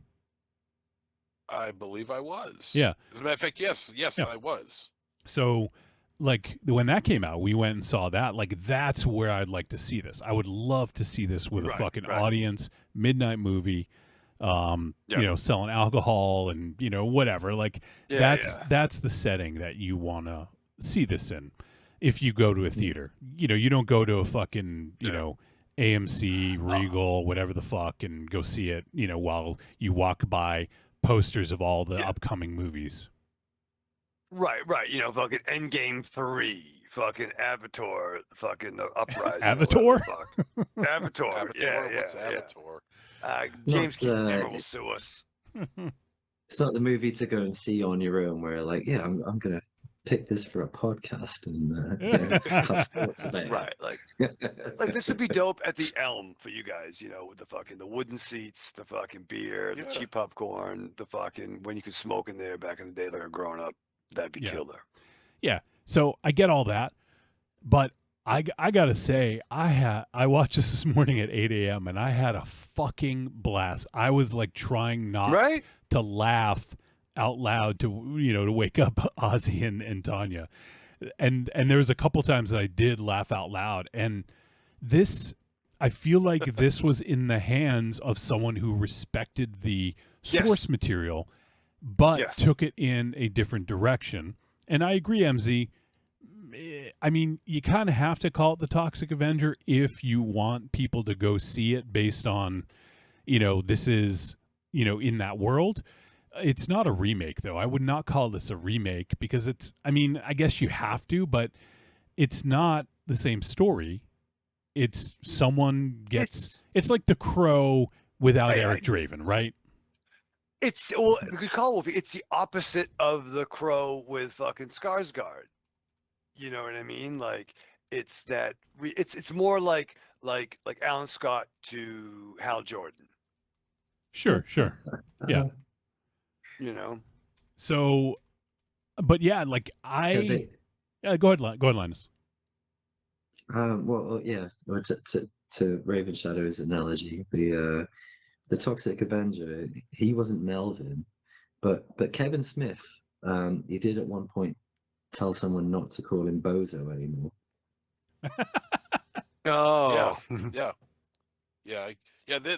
There's a lot of references to the original Toxic Avenger, and we'll be rattling those off, I'm sure. Also, the first, just right off the bat, the journalist guy, his name was Mel. I think they even called him Melvin once. His name was Melvin Ferd. Yeah, and that was the name of the Toxic Avenger, which was Melvin the Mop Boy. His real name was Melvin Ferd. Then in the sequels, he became Melvin Junko for whatever reason. Yeah, that's right. That's so weird. Yeah. I forgot about that. But so there's so many like nods to the original, and yeah, like I guess that's pretty much it. And I feel like this is a good way of poking fun at or highlighting what's going on in our socio-political fucking world now. You know, Oh, sure. and I'm not like calling out specific people, but this is sort of like a takedown of like capitalism and like all these different not get rich quick schemes, but like, you know, buy this product like Ozempic or whatever the fuck is the latest fucking thing that people will take no matter what without like question, because it can give them some sort of health advantage, or they can lose weight or whatever. Like, people are just so eager for that next thing. And that's kind of what, you know, Kevin Bacon's character in, what was the company? Is it BTH or something, or BT? I don't know. Something. I think it was. I think it was BTH or something like that. Yeah. And so, anyways, like, you know, it just is sort of and they're all connected to criminals and all that, and it definitely mirrors a lot of what's going on. There was some really fucking funny stuff in this. I love that it was the band were like the security, the Killer Nuts, right, and they were monster core, but like totally like new metal, like, and I fucking loved it. Just was so dumb, but that fucking parkour guy. Oh, he would do flips for no reason. Yeah. He's always flipping. Yeah, and he'd be like, "Oh shit, I fucked that one up. Oh, I got it. I got it." Like, it's like, and the guy, go ahead, giant Linus. chicken head. Yeah. I mean, they dress like the Deadites, but they sound like crazy to him. Yes. No, that's very appropriate.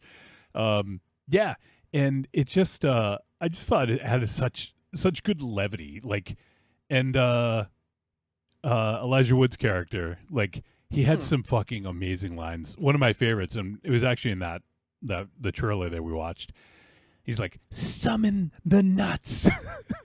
Yeah. That fucking line killed me.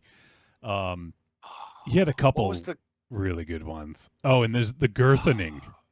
The girthening. Yeah. Holy shit! When they were talking about that. God. Like it reminded me of, like, you know, like Toxic Avenger fucking 8, the girthening. Like, I don't know why when I was like 15, Highlander the Quickening was the coolest title I ever heard of in my life. Like, that sounds dope. The Quickening.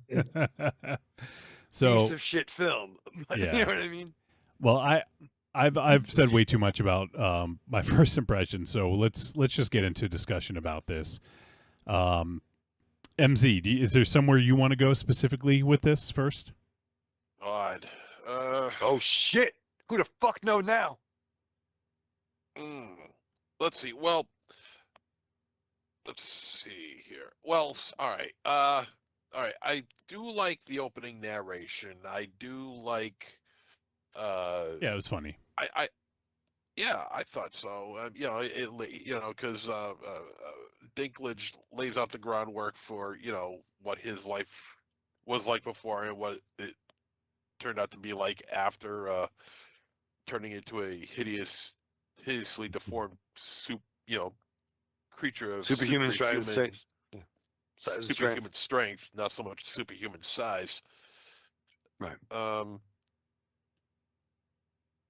Let's see, what do I want to talk about here? Jesus. I mean, there's just so much to talk about here. You knew we were doing this week, right? Like, I did. Sure. I'm just amazed you did. I put him on the spot. So, you know, give him a break. It's his first podcast. I do this every week. I mean, I should know this. I think Dinklage, first of all, has a really cool voice. Okay. Let me just start off by saying that. I think why they only is used a it. very he's a decent, sympathetic character. You know, that he's in a situation where his life is at stake, and he realizes that his health insurance through his job is not going to take care of his problem, and he has the platinum, which doesn't include all the gold benefits. Yeah. We got your money. See, this is probably something that Linus doesn't really understand. I mean, I don't know, Linus. You guys have free healthcare. You got the NHS, so Yeah, we do, but increasingly, as fascism creeps into our country, Yeah. it's being sold off in sections. Oh and, boy. Yeah, we'll see how that goes. We're sorry about that. That's probably coming from here, so we're sorry. Yeah. We're sorry, Linus. Money is a contagious thing. But yeah, with that, like the whole fucking healthcare industry, as I'm sure Raven Shaw could talk more about it than any of us, but like it's fucked. And Yeah. you know, like there's that whole fucking Luigi thing that happened like a few months ago, right? Where he killed the CEO of you know, a major insurance company because they didn't. It's good. It's fucking legalized protection money. You know what I mean? Like, Yeah, pretty much. hey, something might happen to you. Hey, you know, be a real shame if your fucking cat got fucking thrown into the fucking street. You know what I mean? Like, fucking, yeah. Although I will say that scene, that was my very first chuckle. That was my very first laugh. Okay. Is after when what's his Treats? name? Goose. Oh yeah. Winston Goose. Winston Goose, yeah. What kind of name is that? And I think I they're don't know, trying Monster a Zero. little bit too hard with that kind of a name. I think they're trying a little bit too hard. But that was my first laugh, is that he comes over, he gets the cat out of the street before it gets hit by a car, and he brings it back to that old lady. And as he's walking down the street with his stepson, you can hear some guy say, "Hey, that motherfucker just saved the cat!" Yeah. That guy was the best. I fucking lost it, and I'm like, Yeah. yes. That is what I was looking for. Yeah. Because That I don't know if you were talking about the same thing, Raven Shadow, but this is what I was looking for, is to have these voices come out of people that you don't see, or voices that come out of people that you do see, but you never see their mouths moving. So all the voices are done in post, and I love that shit. That is prime trauma material right there. It is, yeah. And I love fucking lines. love that shit. I love that shit. And they do it again, especially with the parkour guy who's doing the flips. I mean, he's doing all these things. He's flipping around and shit. But you can obviously tell he's not actually saying it. You know, I mean, they got somebody in post to say it, and it never really equals outright, which is what they do in actual trauma films. And I'm like, fucking yes, that is what I was looking for. Although what really irked me was the fact that they called this Saint Roma. Instead of calling I it wondered Troma. what you It's thought like, about that. St. Roma's Village, yeah. Why would you not call it Tromaville? Well, I do not understand that. It's not a trauma picture, though. Right, it's not a trauma picture. It doesn't, but that doesn't have to be. Well, it might be. It might be like a legal thing. It could legitimately be a legal thing. Even though they had the rights to the character, I don't know, like, because Tromaville is its own world, I don't know if they did. Now, I don't know for certain. I'm just guessing that. But they had it so that it said Saint Roma's village.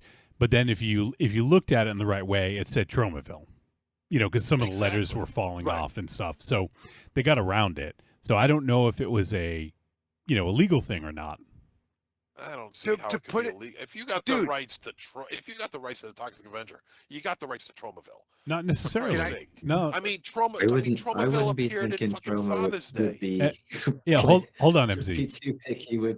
Sorry, I doubt like Lloyd Kaufman and that would be too picky with like who gets the rights to what. Sure.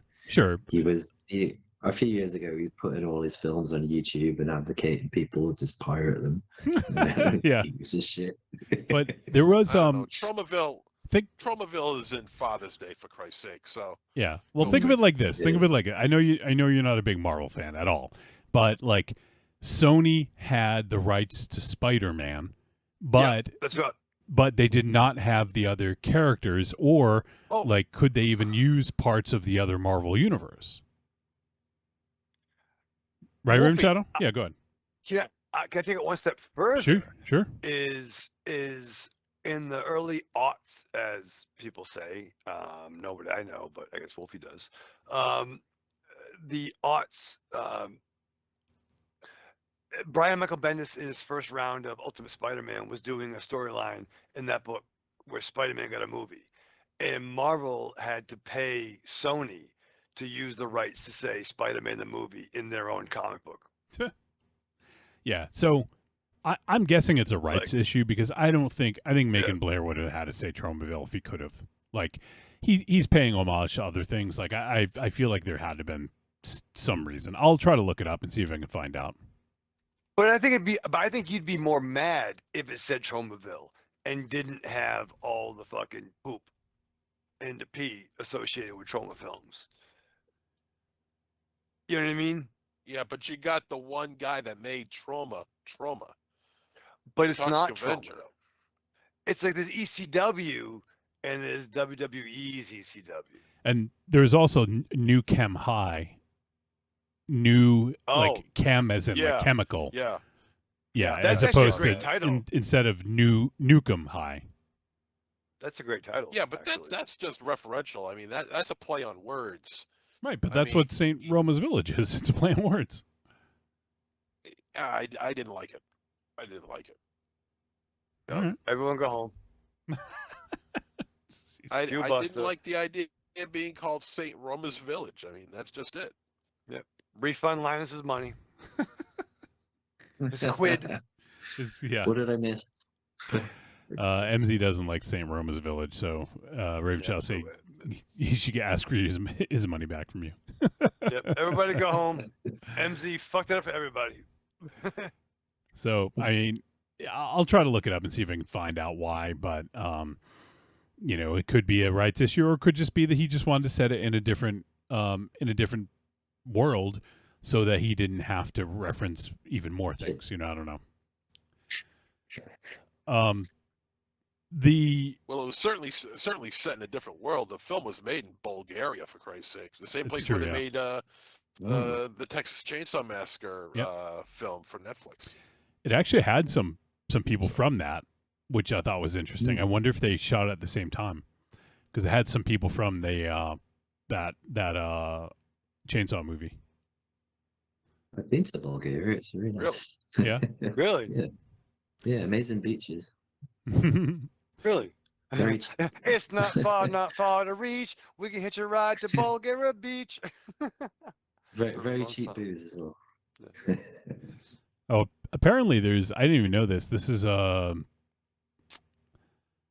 out a few months ago, but I guess there was a podcast series, like a sort of a scripted narrative podcast called The Toxic Avenger: St. Roma's Village, and it's on basically anywhere you can get podcasts. So that's kind of cool. I wouldn't mind checking that out. I don't know if Macon Blair had anything to do with it, but it shows the episode writers, and he's not listed on there. So probably just maybe gave some thoughts about it, and other people went and wrote it. But yeah, there's a Toxic Avenger podcast, narrative podcast. So people can check that out if they want. But so St. Roma's Village, yeah, I think we understand that. And in this, I actually thought one thing I want to talk about real quick is the let's see, I'm trying to remember her name. The main actress who is trying to expose BTH, Taylor Page. Yeah. I thought she was real good in this. I thought she was a strong character that kind of lead the story of trying to expose BTH, and her and Winston kind of get caught up in kind of a random way. Yeah. So I liked her. I also thought that Jacob Tremblay, who played Wade, the Winston's stepson, I thought he was good. Like, yeah, I kind of thought everyone was really good. Yeah, But that was kind of the problem with it as well, as like it's too good to be good. Like hang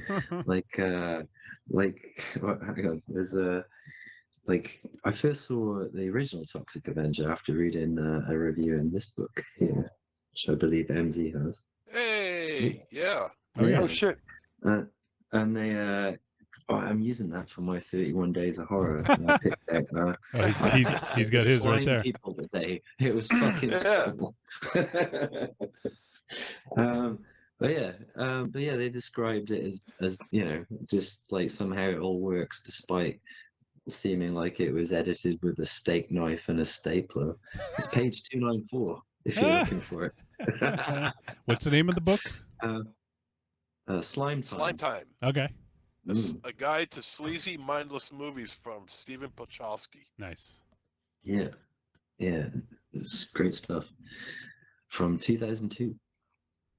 Yeah, good book. Yeah, I don't know, like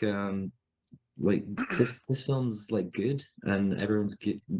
Well, quote unquote good, and everyone's good in it, and it sort of like sets up its story and its character as well. But that's kind of the opposite of why I like the original Toxic Avenger. It just it just gets to it with like a bunch of fucking nonsense for a brisk amount of time, and it kind of, the new one kind of works when the jokes land and the gore is practical, but when they don't and when the gore is CG, not so much. And plus as well, much later in the film, the scene where Toxie turns up to take on the Deadites. Whilst singing a Motorhead song. Right. Yeah, it's like that's pretty far into the film, and it's the only time where there is any nudity. That is true. Yeah, and they're all insert shots. There's 2 pairs of boobs and one presumably fake knob. Set of boys. I watched it on Amazon Prime, and there was a big block on that scene, so I missed that. No, come on, stop it. No, I'm kind of fine. Yeah, the film is rather light on the nudity. Yeah. Yeah, I rewatched the original the other day, and I timed it, and at 6.5 minutes, you get your first unnecessary female nudity, and you get a lot more throughout. Yeah, I was gonna say, and then every 6 minutes thereafter, I think. Yeah, pretty much. Probably. 6 minutes. Because that's the kind of film it is. It's it's an exploitation movie. Where this is an exploitation movie in a real movie's clothing, and I don't know if that always works. But I think it was cool. I mean, I was thinking about that too, leading up to it. Where we hadn't seen that yet, and then I'm like, you know what? Do we really need to in 2025? And again, I'm no fucking, I love it. I love nudity. I mean, you're the fucking king of Cocktober. That's right. Yes. Your DSOs, BSOs, PSOs. Hey, shove some more dicks in it, by all means. I don't mean immediately for its own sake. I just mean, as an indication of what they're going for with this movie. And but I think they threw it in there like, hey, here's some unnecessary breasts and a knob. They were insert shots as well. They were disembodied body parts. Right. That's just like, we got to tick this fucking box. And like you've been saying, Dinklage and Jacob Tremblay and the lady whose name I've forgotten already. They're all very, very good. I don't know. I kind of liked just all the shitty actors better than the original. But no, I that's like fair. too, Yeah. This movie would try to get this movie, it was losing me a little bit when Toxie and that girl were chained up, and it was like, oh, now this is getting real fucking like Ant-Man fucking for me. And then he's like, I gotta pull my dick out and piss on my face. Like, all right, That was pretty great. Yeah. you know what? And then she's like, oh my, No, I'm sorry. She's like, what are you doing? What are you doing? He's like, I'm not a pervert. Yeah, I'm not a pervert.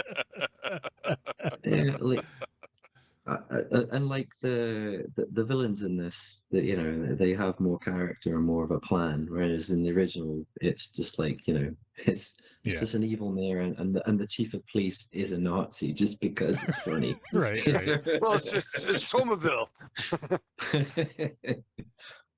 I mean, there were some things that they carried over from the original onto this. First of all, I want to talk about the I guess what are they called? The nuts. The killer nuts. The killer nuts. Yeah. You should be I aware. think there was supposed to be a taken from the gangs in the Toxic Avenger cartoon series.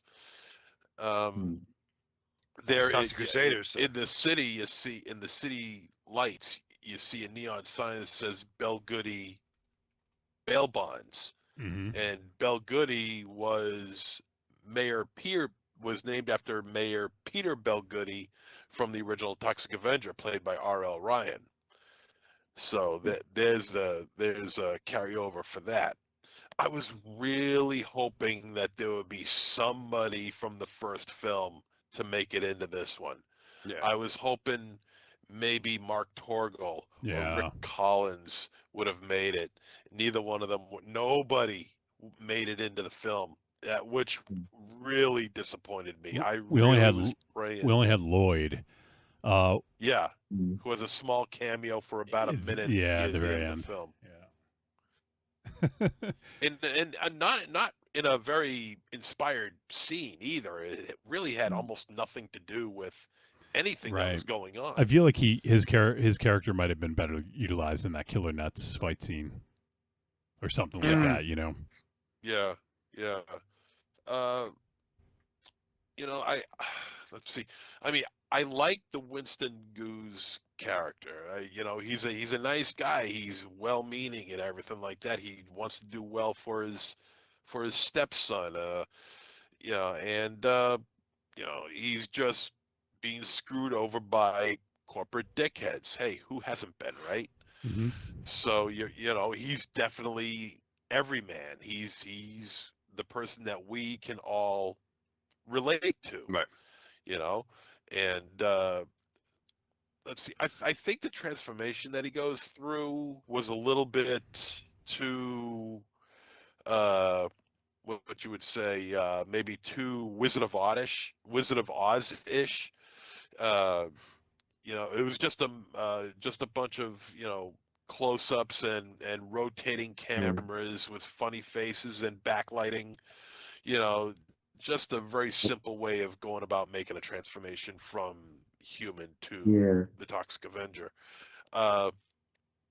As far as the Toxic, go ahead. Go. Right, go on. Yeah, go on. Okay. I mean, as far as the Toxic Avenger look goes, out of all the practical effects that were going on in this film, I think the Toxic Avenger costume was probably the worst of the bunch. It looked fake. It looked rubbery. The eye thing that he's got going on there. The eye. I like that. It looked just right. It looked like an LED light, which is really what it was, I think. To be fair, though, in the films, Toxie was never the same color in any film, and the outfit it has nothing to do with the color. But no, I mean that wasn't Stan Winston effects. Would you have preferred a slower reveal of the Toxie look, because they just get straight to it in this one, whereas in the original he's kind of just just a silhouette going for like I don't know. The other thing I missed was Toxie's instinct to destroy evil when he puts the old lady in the washing machine.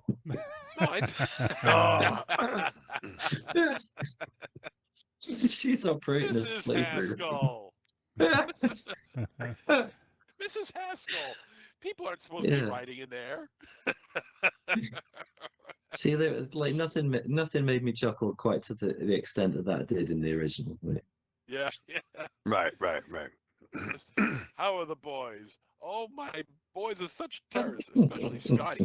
He came home from his date with these stains all over the front of his pants. I don't know what they are. Jesus. The humor is good in this. I think it does make me laugh. You know, as stupid as it is, it does make me laugh. There is, some heavy social commentary involved with Kevin Bacon's character, who is a slimy son of a bitch.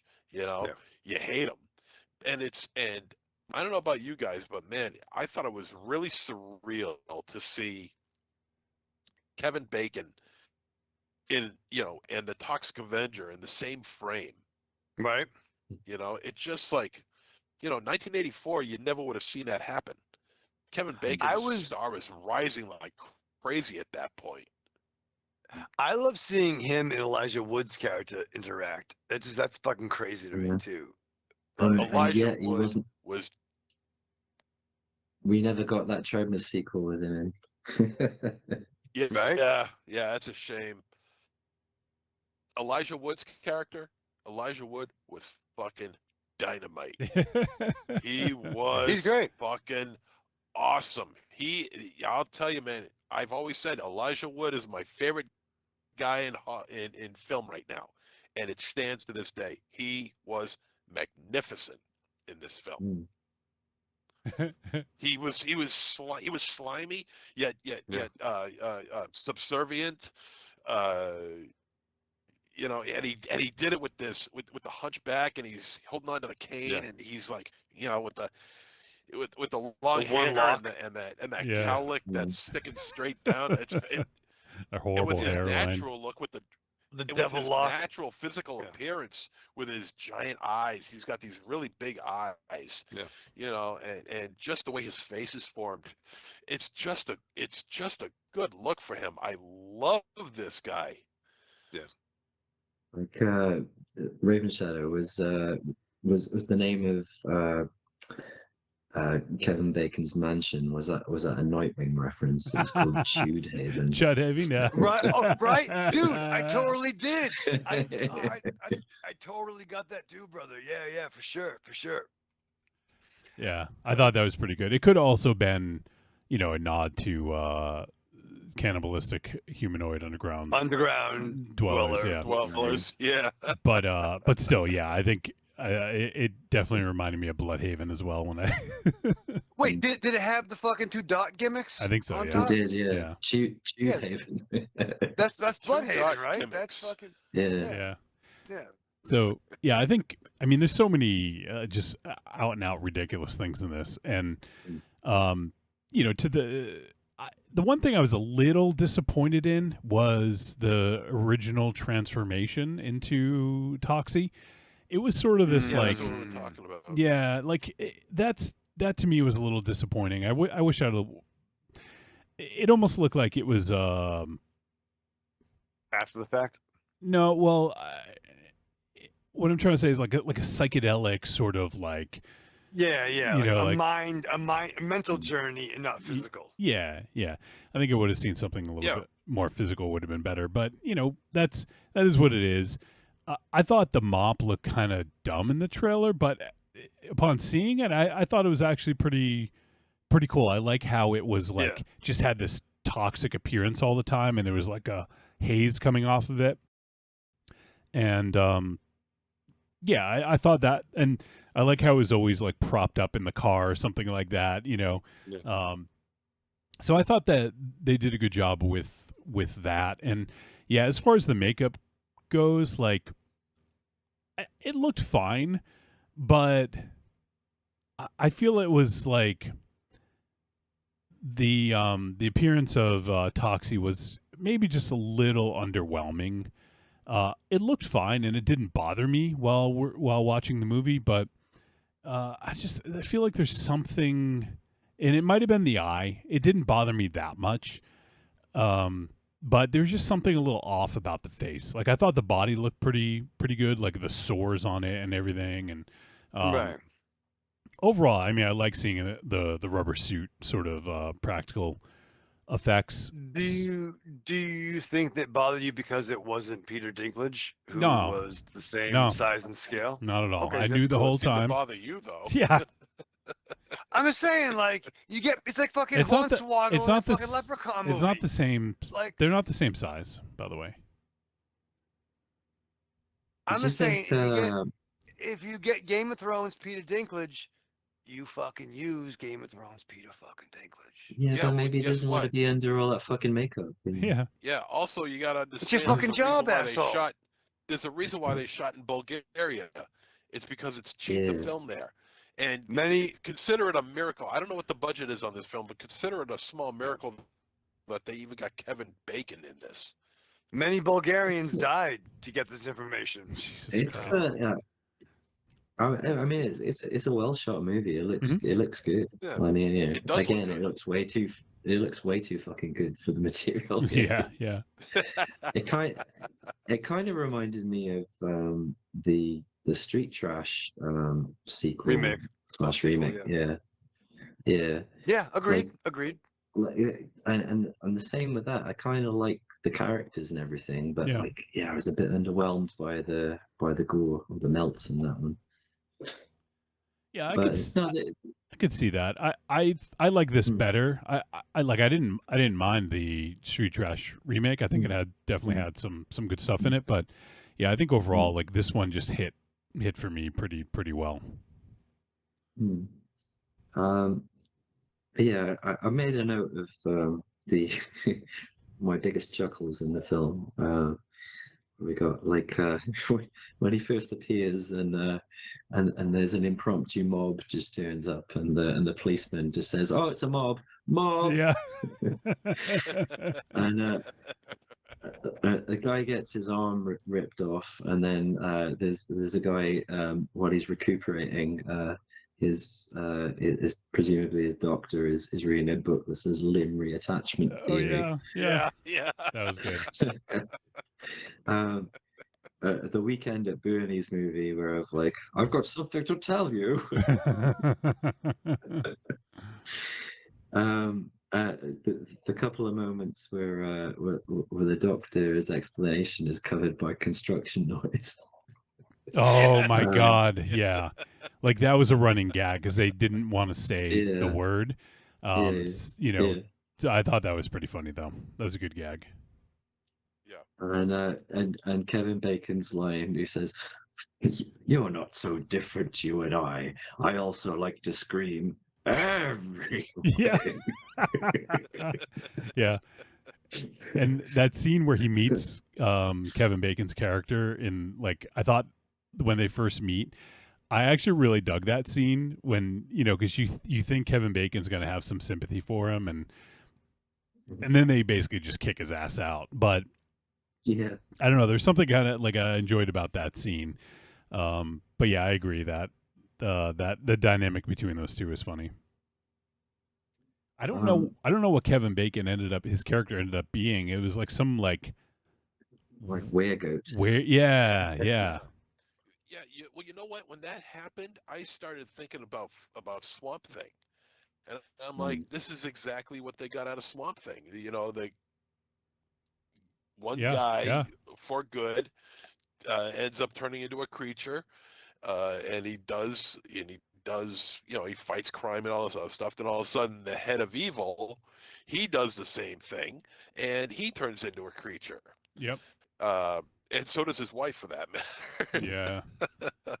But she's- I got really heavy Swamp Thing vibes out of that. I can see that. Continue, Linus. Yeah, sorry, I was just trying to find the name of the actress that played his wife, because she's in a lot of British TV, so it was quite strange to see her in this movie as well. Oh, I have it. Let me see. I just had it up. Julia Davis. Julia Davis, yeah. She's in. She's a character on Gavin and Stacey, which is a sitcom, partially set in Wales, just down the road from where I'm from. But yeah, so it's quite strange to see her be a monster lady.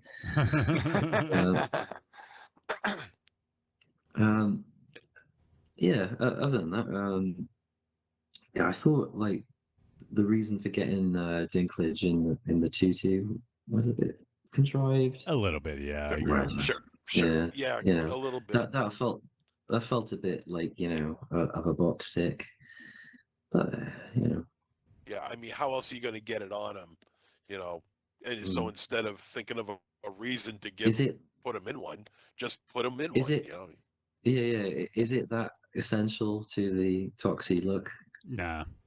Right. No. Definitely could have done without it. Yeah. What, the tutu? You got to have a tutu on him. No, you don't. It's not Melvin. Oh. The Toxie, then you might as well just get rid of the mop too while you're at it. That's Sure, like the old let's- trunks. No, No you trunks got to debate. have it. Yeah. No, you got to have the tutu. You got to have the tutu. That's part of his look. You got to have the tutu. I honestly, I didn't even really notice it on the character of Toxie. I mean, I knew it was when there, it came out, but you're it, right. yeah, but it wasn't really prominent, No, it wasn't. Well, it was burnt, all melted and Yeah, burnt yeah, out. yeah. So, as a matter of fact, I remember Jane Levy has a small part in this movie too, who plays. Oh God damn it! Oh God damn it! Let me see. I'm looking at the cast. No, she was the lead actress in the Evil Dead remake. She plays the voice of the insurance agency that Winston is speaking to on the phone when he's doing that when they're doing that left to right back and forth camera shot of him walking past the stairwell over and over again. That's Jane Levy that was on the other end of that phone. Oh yeah, that's funny. I didn't recognize her voice. I didn't recognize her voice. Oh, either. wait, I'm I'm sorry. sorry. I paid more attention. I don't know who Jane Levy is. Okay, I thought it was someone else. Okay, never mind. Well, I paid Read attention to those credits. I had to see if there was anybody there. Yeah, I saw that today. Like, yeah, she's the lead in the Alvarez Evil Dead. Yeah. Yep. Yeah. She's I don't know. Has she been in much recently? She was in New Twin Peaks for like one scene. But She that was in Don't Breathe, that movie. Yeah. But that was Also- before that as well, wasn't it? Yeah, was that Alvarez as well? Yes. Yeah. She's been in a bunch of stuff, a lot of TV stuff. But Castle Rock, she was in. Played Jackie Torrance in Castle Rock. That's cool. Do you guys? What do you guys think of the Evil Dead remake? The Towering Inferno one, the high rise. No, that's Evil Dead Rise. 2013 one, I think it was. The remake, 2013. Yeah, I thought it was fine for what it was. It's fine. I didn't really like it all that much. I liked it a lot more the second time I watched it. I've seen it twice. It's like in 12 years. But yeah. But I've I only think seen she it once did good. theatrically. Yeah. Yeah, I saw it theatrically, and I saw it. I don't know, maybe like 3 or 4 years ago. Well, yeah, it's worth another look, I think. Okay.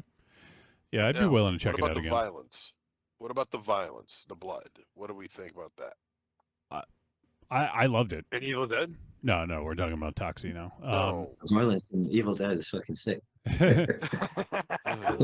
I loved it, MZ. I thought it hit the right tone. It was comedic, but also, like kind of shocking at times. I guess not really shocking, like not shocking, but it just kind of like was sudden, I should say. Not, just kind of came out of nowhere. But I love I can't remember the name of the organization, but that right wing organization in the Miss Meat. Right. And that fucking leader gets his fucking jaw, like his fucking mouth knocked off. Yeah. Like that was fucking great. Like the men's rights activists. Yeah, that's it. Yeah, exactly. Right. That and the killer nuts scene I thought was really pretty funny. Yeah. And also the look of the guy with the chicken mask, Like when they take the Yeah, mask oh, off. yeah. I wasn't expecting that. I thought that was pretty funny. No. So yeah, the violence. yeah, I thought it was good. Go ahead. No, I was Yeah. just gonna say I thought Yeah, the violence was good. When Yeah, it's the when violence it's was practical, fun. it's great. Yeah. Exactly. Exactly. When Some you do of some of the CGI, though, CG is a bit iffy. Yeah. yeah, I wasn't. And when you put the two together, it really stands out. Yeah. You know, it's a hard acceptance. Yeah, you know, when you have CGI, when you have CG blood going on, but when you have CG blood going on with the real thing, it sticks out even more. Yeah. You know, I thought the gore was fine. I think the way it was utilized was very trauma-like. There's a scene where Toxic Avenger sticks his hand up a guy's ass and pulls out his intestines. Oh yeah, that was Yeah, that's actually pretty good. that was great. That was the killer nut scene, I think, right? Yeah, yeah. And that that was was trauma. That was That just was enough the- trauma. the Hey, diner we're scene, wasn't it? doing. Oh, ass you're right. shit. You're right. It was the diner scene. Yeah. Yeah. Yeah. Yeah, Oh, yeah. And they. and there was some Dude. good stuff there, but it pales in comparison to the diner scene in the original movie, man. Like Yeah. Oh, yeah, for yeah. sure, for sure. nobody gets they- deep fried. But they had the blind girl, right? And they even, I think the Yeah, guy, yeah. my Yep, hair down there or some shit like that, like in that line, you know.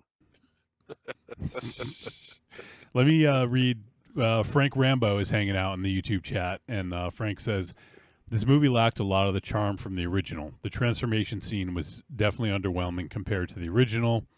And he says, I'm with Raven Shadow here. It was a wasted opportunity not having Dinklage play Toxie. Look at that, Raven Shadow. Get some Bro. support. So I'm talking about. Thank you, Rambo. And he also says he looked like Krampus. Kinda, yeah. Oh yeah, for sure, for sure. Oh, and he I says, liked him in just the sexy green eyes. That's cool. and he says, you're stressing out Bozo. Yeah. And Yep. also, what did you guys think of the Killer Nuts songs? I thought they were appropriately terrible. Yeah. And I think it was actually Macon Blair, the director. I noticed the songwriters had the last name of Blair, and he also co-wrote some of the songs. So I think it may be some family brothers or something like that. But yeah, I thought that was really, really funny. It was appropriately terrible. Well, that's funny too. That's a little Mighty Crabjoy's comparison too. As we go through the film, do. Well, during the end credits, they do. I don't know who it is that I wasn't paying attention, but during the end credits, they do a cover of one of the songs that's in the original Toxic Avenger. Nothing at all. Oh, okay. I didn't even notice do a that. cover of that. It was nothing at all, nothing at all. And yeah, so I thought, okay, all right, we got that going on. Oh yeah. Speaking of using stock music, so Hall of the Mountain King, they used that a little bit, but they also used Savage's version of Hall of the Mountain King. I don't know if you guys heard. Oh shit! It was fucking awesome hearing Savatage in this. Just an 80s like metal band, but they did Hall of the Mountain King, and that song's fucking awesome. So it was pretty cool to hear that. My cousin loves Sabotage. My cousin Tina. Yeah, she fucking huge. Oh, Sabotage. they're such a good band. They eventually became holy shit, that Christmas band. Pantera. No, Pantera. Trans-Siberian Orchestra. That's right. What the fuck? Really? Yeah. John Oliva, who was the original singer and songwriter for Savatage, he created Trans-Siberian Orchestra. What a bunch of brothers to pivot and make some fucking money. I know, on right? CDs before fucking. Good for you guys. Get them on the show. All right, we should wrap this up because we have another movie, and we actually talked a lot about this. I had a feeling we would. So there's just so much. There's so much to talk about with this as it relates to the history of the film and trauma and all that. So, is there anything else you guys wanted to bring up before we head to the verdict? All right. All right. If you guys think of something else, we'll do it in the verdict. So let's do that. Trick or treat, baby. I wonder if people would say you're a trick or a treat. Trick or treat, motherfucker. All right, it is verdict time. We're going to let you know whether the Toxic Avenger was a trick or a treat, and any final thoughts. Let's kick it off with MZ. You know, I'm finding myself at a crossroads here. I don't know what to think now. I know what I'm going to say as far as my ranking for this film is concerned. I am going to recommend it. I am going to say this is a treat in spite of my complaints, I guess you could say, about this film. Because Macon Blair was able to wrangle up Peter Dinklage, Kevin Bacon, and Elijah Wood for a fucking Toxic Avenger film. Yeah, I know. Yeah. How does that even happen? It makes no sense. Okay, but somehow he was able to make it happen. The story is a decent one. It's got it's kind of touching in a way, and it's funny at times. There's some things that don't exactly work out that well. I think the Toxic Avenger costume is a little underwhelming. I think his transformation is a little underwhelming. But it does the post voiceover work really, really well.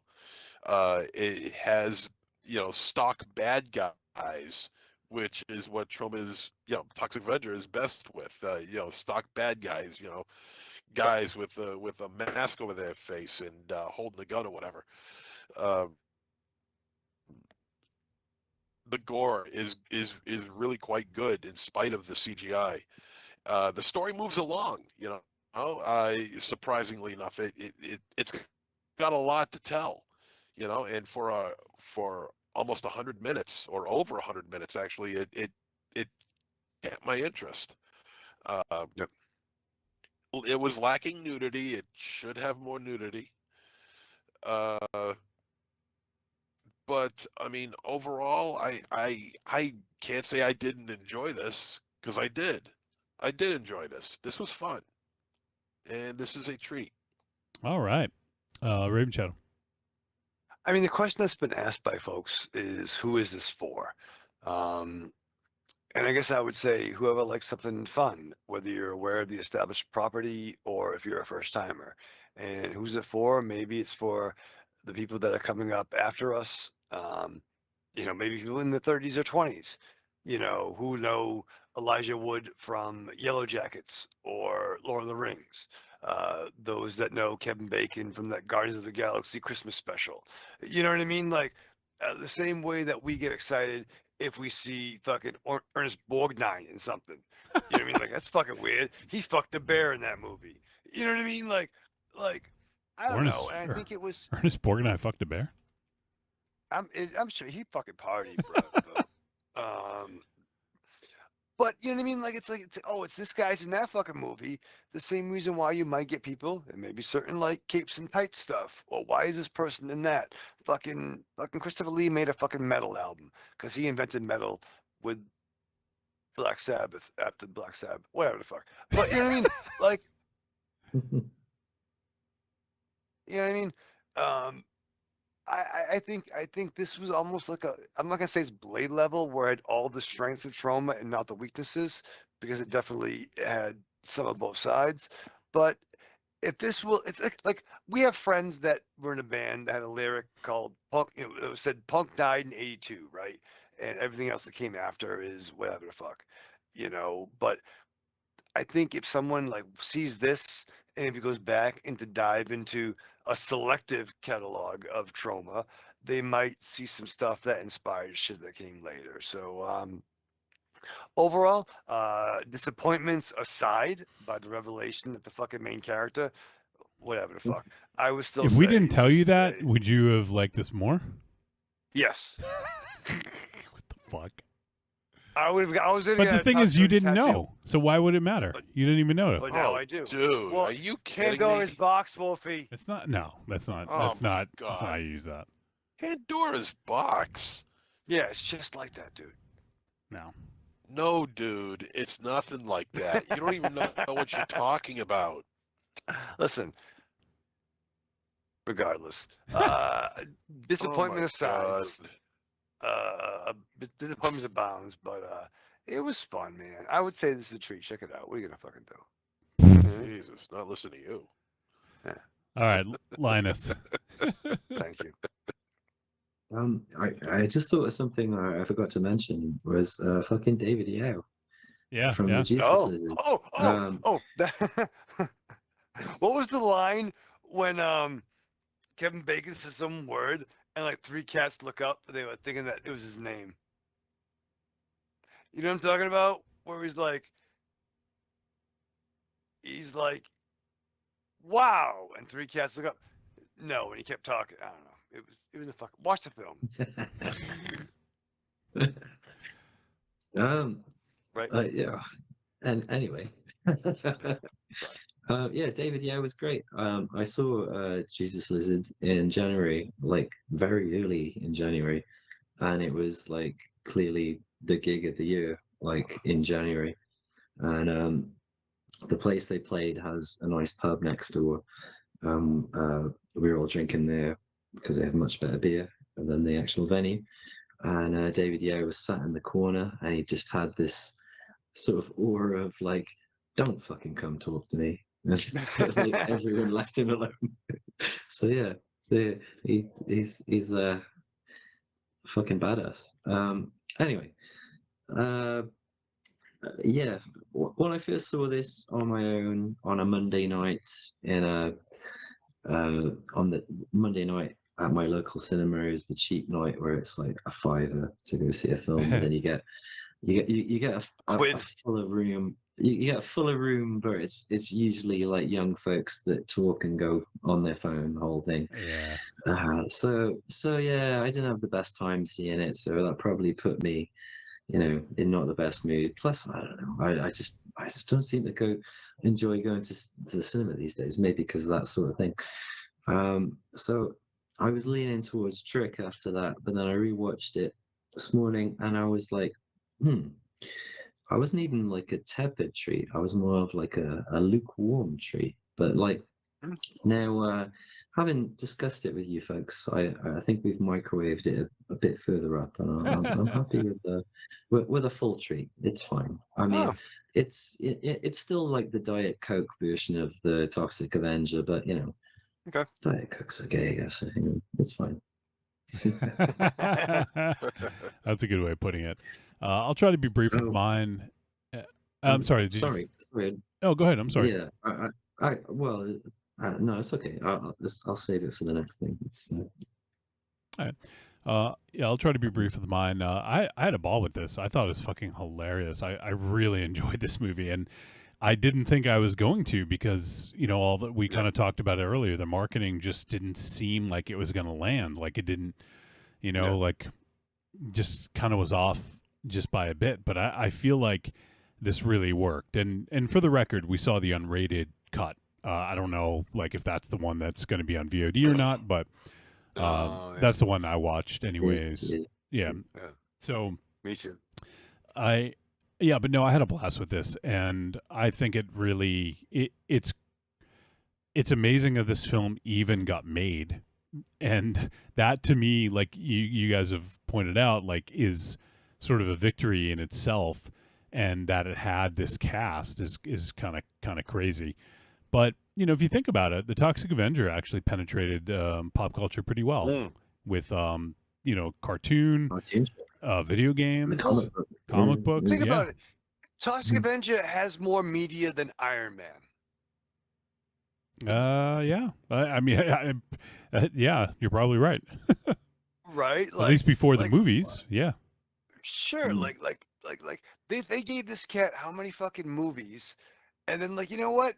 Let's make it. What screams kids? Toxic Avenger. Like, let's make that. And he had Marvel Comics, an action figure line. Like, Like Toxic Avenger and Swamp Thing have more merchandising than so many fucking legendary characters. Yeah, it's true. So Like, sorry, like speaking of like the Diet Coke version of Toxic Avenger, like the first time I saw the original, I got a DVD, which over here have like all of the fucking violence cut out. It's just like, yeah. what even is that? Shit. Yeah, it's just, yeah, dreadful. Oh. So that's, yeah, I would say it's a big temp treat for me. I actually had a ball with this, and I was telling Tanya about it, and you know, like these, like I normally probably wouldn't be like, you should watch a Trauma movie with me, but this one I feel it was different. And actually, I got one thing I got to call out: the end of this, the post credit scene, was fucking hilarious. It had nothing to do with anything. But the funny thing about it is me and Tanya actually had that fucking conversation within the last 2 weeks. I just take, when we do grilled cheese, I just take butter and I put it in the pan and I rub the bread in it and then just make it. And she is very much, nope, you got to spread the butter first to get fully coated. She said almost exactly what he fucking said in it. So so later on in the day, I showed it to her, and she's like, "See, fucking Toxic Avenger is with me." So, she should have gotten She should have gotten a screenwriting credit. Well, I mean, I think other people think that way too, but yeah, I just thought that was fucking hilarious. That it was like exactly, we had a conversation about it like a week or two ago, and I just thought that scene was really funny. I would actually love a Toxic Avenger like cooking show, like. I don't even use butter. I stick mine in a George Foreman. That's amazing. I think something like that would be fucking hilarious. So, yeah, this is a big treat for me, and I loved it. And I actually loved the thing at the end. It says, Toxie will return if we make $1 billion domestic or something like that. Crypto only. Dildo Vision. Dildo Vision, yes. So, you know, the same thing with the first Toxic Avenger saying Toxie will return. And, you know, I thought that was a nice little nod, too. So, no, this was fun. Let me see. James Ellis, the master of unlocking. He says, guys, I didn't want to stay up till 6 a.m., so here's my view. Watching Superman is the cinematic equivalent of having your shirt sleeve stuck inside your jumper arm. You can't get to it, and there's nothing you can do about it. Nighty-night. What does that mean? Do you know James Ellis, Linus? I do, yeah. That's amazing. Well. That's fucking hilarious. Like it. Yeah, that's a really funny way of describing it. Last thing I'll check is Frank Rambo in YouTube chat says the Killer Nuts were inspired by the gang from RoboCop and bands like Slipknot, Insane Clown Posse, and Kiss. Oh, for sure. Yeah, I could see that, the gang from RoboCop. Yeah, I didn't even think about that. That's a good call. It sounded like Crazy Town. Yeah, exactly.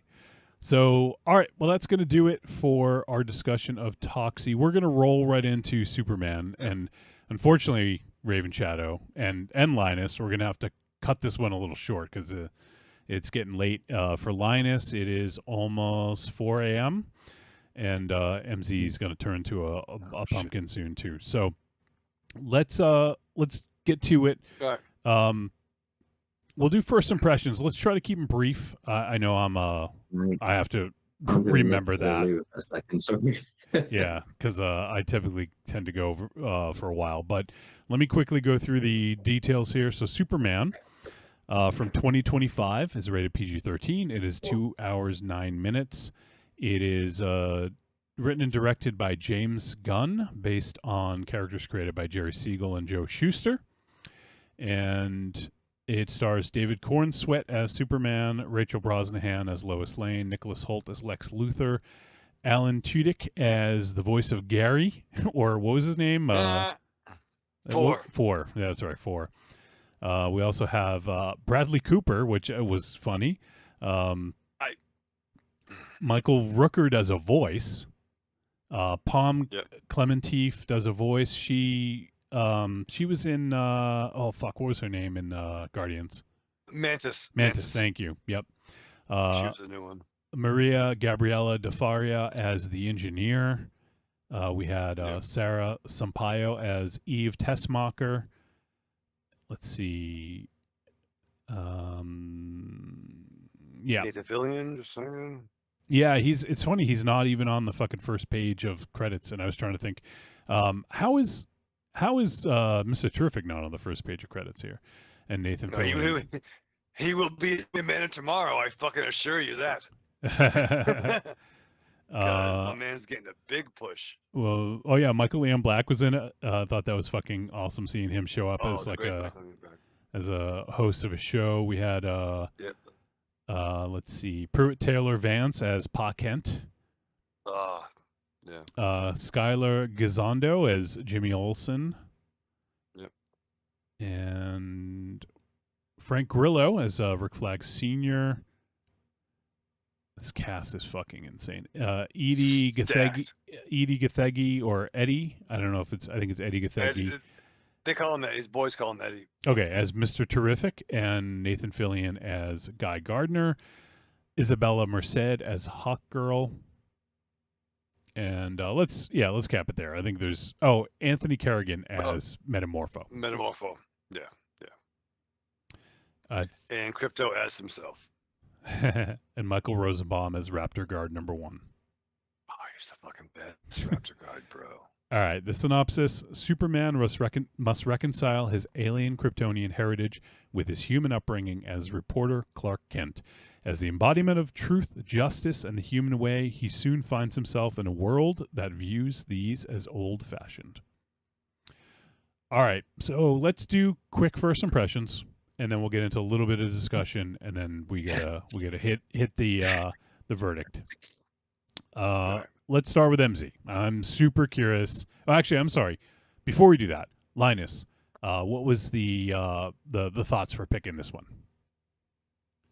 You tempted me. I said I wasn't gonna, and then you messaged me saying, "Hey, Superman's out on digital soon. Do you want to do it?" And I was like, "Oh, fucking go on." What a brother! So it's Wolfie's fault. There's another thematic link apart from the James Gunn Sharma connection. Like both of these movies did a nice thing with their marketing budget. Good call. Toxic Avenger used a bunch of it to pay off some folks' medical debt, and as I understand it, Warner Brothers did a thing where if you bought a ticket to Superman, they pay adoption fees for dogs. That's right. Yeah. Yeah, so that's agree. Both very, very good reasons. And obviously, you just love this movie, Linus. You've seen it 25 times, you said? Yeah, 26. 26? Holy shit! And it just came out like a few months ago too, so that's pretty nuts. I'm joking. No, I've seen it 6 times. Oh, okay, all right. James was exaggerating. If I had the time, Yeah. All right, let's get into some first impressions. Let's do some quick ones here. MZ, go ahead. Okay, I mean, we're dealing with a bunch of superheroes here that are taking on a more human attitude. You know, they're not as robotic as they once were back in the 60s and 70s and 80s. They're more human. They're more like us. You know, and that's, you know, it's refreshing. I'm still trying to figure. I mean, I knew about Crypto, but I don't know if he's from is Crypto from Krypton. I mean, if he's a Earth dog, how does he get these superpowers? You know, no, he's from Krypton. He is from Krypton. Yeah. There's been different iterations, but yes, he is. Okay. Yeah, originally he was the test rocket, just he was like that Russian. Yeah, pup. yeah, that one. Yeah. Okay, well that makes sense then. This movie is wall-to-wall action. First of all, I mean it's insane the amount of action that's in this movie. I'm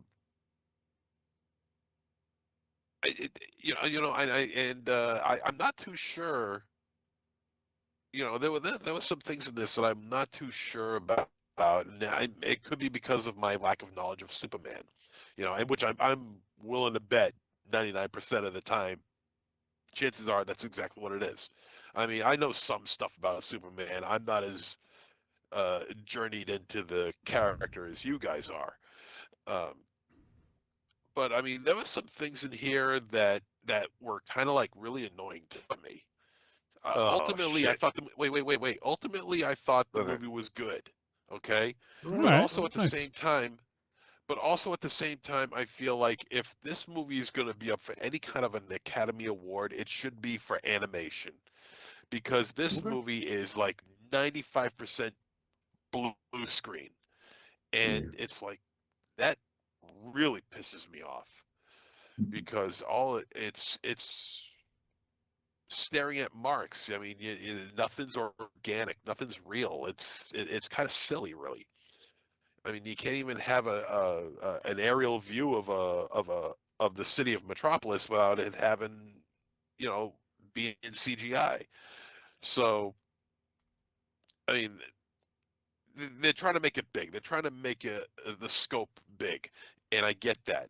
But when you gotta have CGI and green screen and blue screen or whatever screen to make the film, it loses that organic appeal to me, And also, I will say this, and this will be the last thing I'll say about it, so you guys can continue.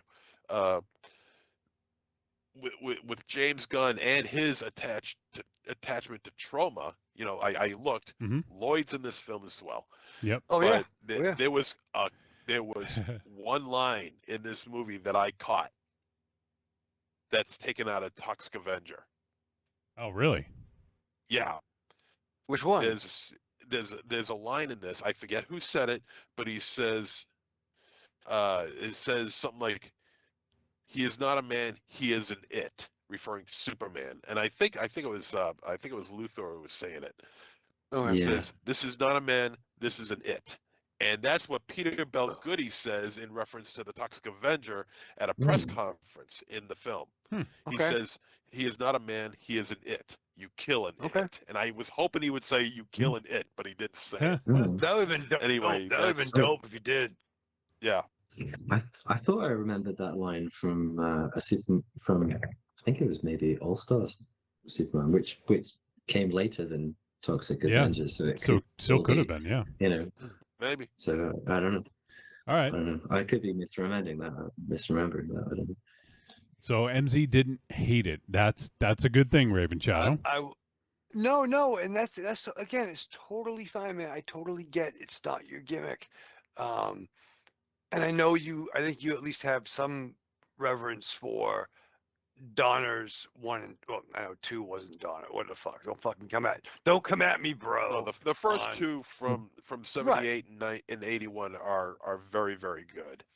Yeah. And I think you like that. I think you like that from your childhood, but you wouldn't revisit it unless it was on. No, I would watch it because I mean, the film tells you, you can believe a man can fly. Here, I never believed a man could fly. Okay, in this film, because it's all CGI. You never see him floating around. You never see him. You never see him landing on his feet from wire work. You're right. It's obviously digital trickery, but in this they did not use green screens. They used LED screens, like the volume, like they use for the Star Wars shows. And what they do is they have a whole. They basically build it in game engines. They build a whole 3-dimensional space, and then they show it on a high definition screen behind them, and then they film them doing the action with the screen in the background. So it's similar to like a matte painting, let's say, but it's using digital technology where they create whole worlds. They can basically think of a video game, or whatever. Like they can create any sort of background that they want, and they can control the lighting to make it look real. They can do it all in real time. So it's really amazing technology, but it's essentially the same thing as matte paintings back in the day. like a holodeck or danger room. Yeah, that's fair. Yeah. So you're right though, MZ. I mean, it's you know, they're not filming on location; they're on a soundstage, but they are doing it in real time, where you can see the background behind you, as opposed to acting to nothing. You know. And if I could say one thing too, well, that helps. They did film in the Antarctic for that opening scene. They literally were in the Antarctic for that opening scene, and there's a good chunk of the robots in the fortress that were practical. Well, that's the other thing.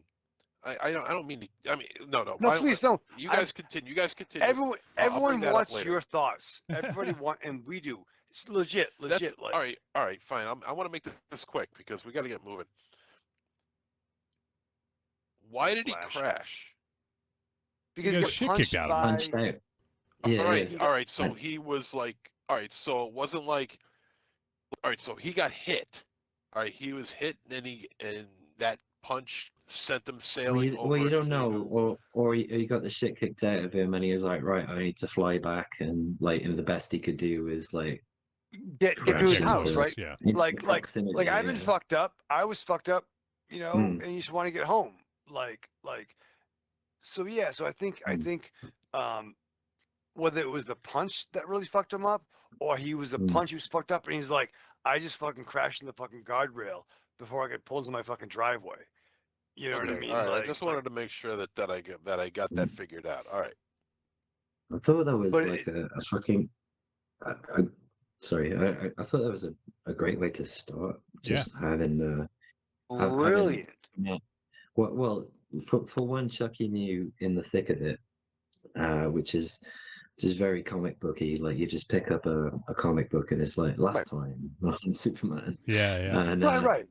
I'm just having him on the back foot, and then, you know, for most of the movie, like, he's like, you know, because people moan about Superman's too powerful and stuff, and like, I don't think he is. I think just the people writing the movies or the comics, you know, don't necessarily have enough imagination to put him in interesting situations. And in this one, like, you know, he's like fucking Rocky. He's beaten down for most of it. So that when he can finally fucking let loose towards the end against Lex Luthor's mecha ice agents, it's just fucking great. That's fucking great. I mean, I think what's really it's so much of the early criticism of this flick by people who are trying to be outrageous because they know how are Superman's a wimp, he gets beaten up, and they're missing the point that after 3 years of operating, Goldberg finally got beaten. You know what I mean? Like he has his first loss. Yeah, and that's literally his. Right? Like the streak is broken. You know, I thought he's on the job for 3 years. And I thought the opening, Please. The opening like text was great. Like, brilliant. Was it like 3,000 years ago? I forget exactly. It was like 300.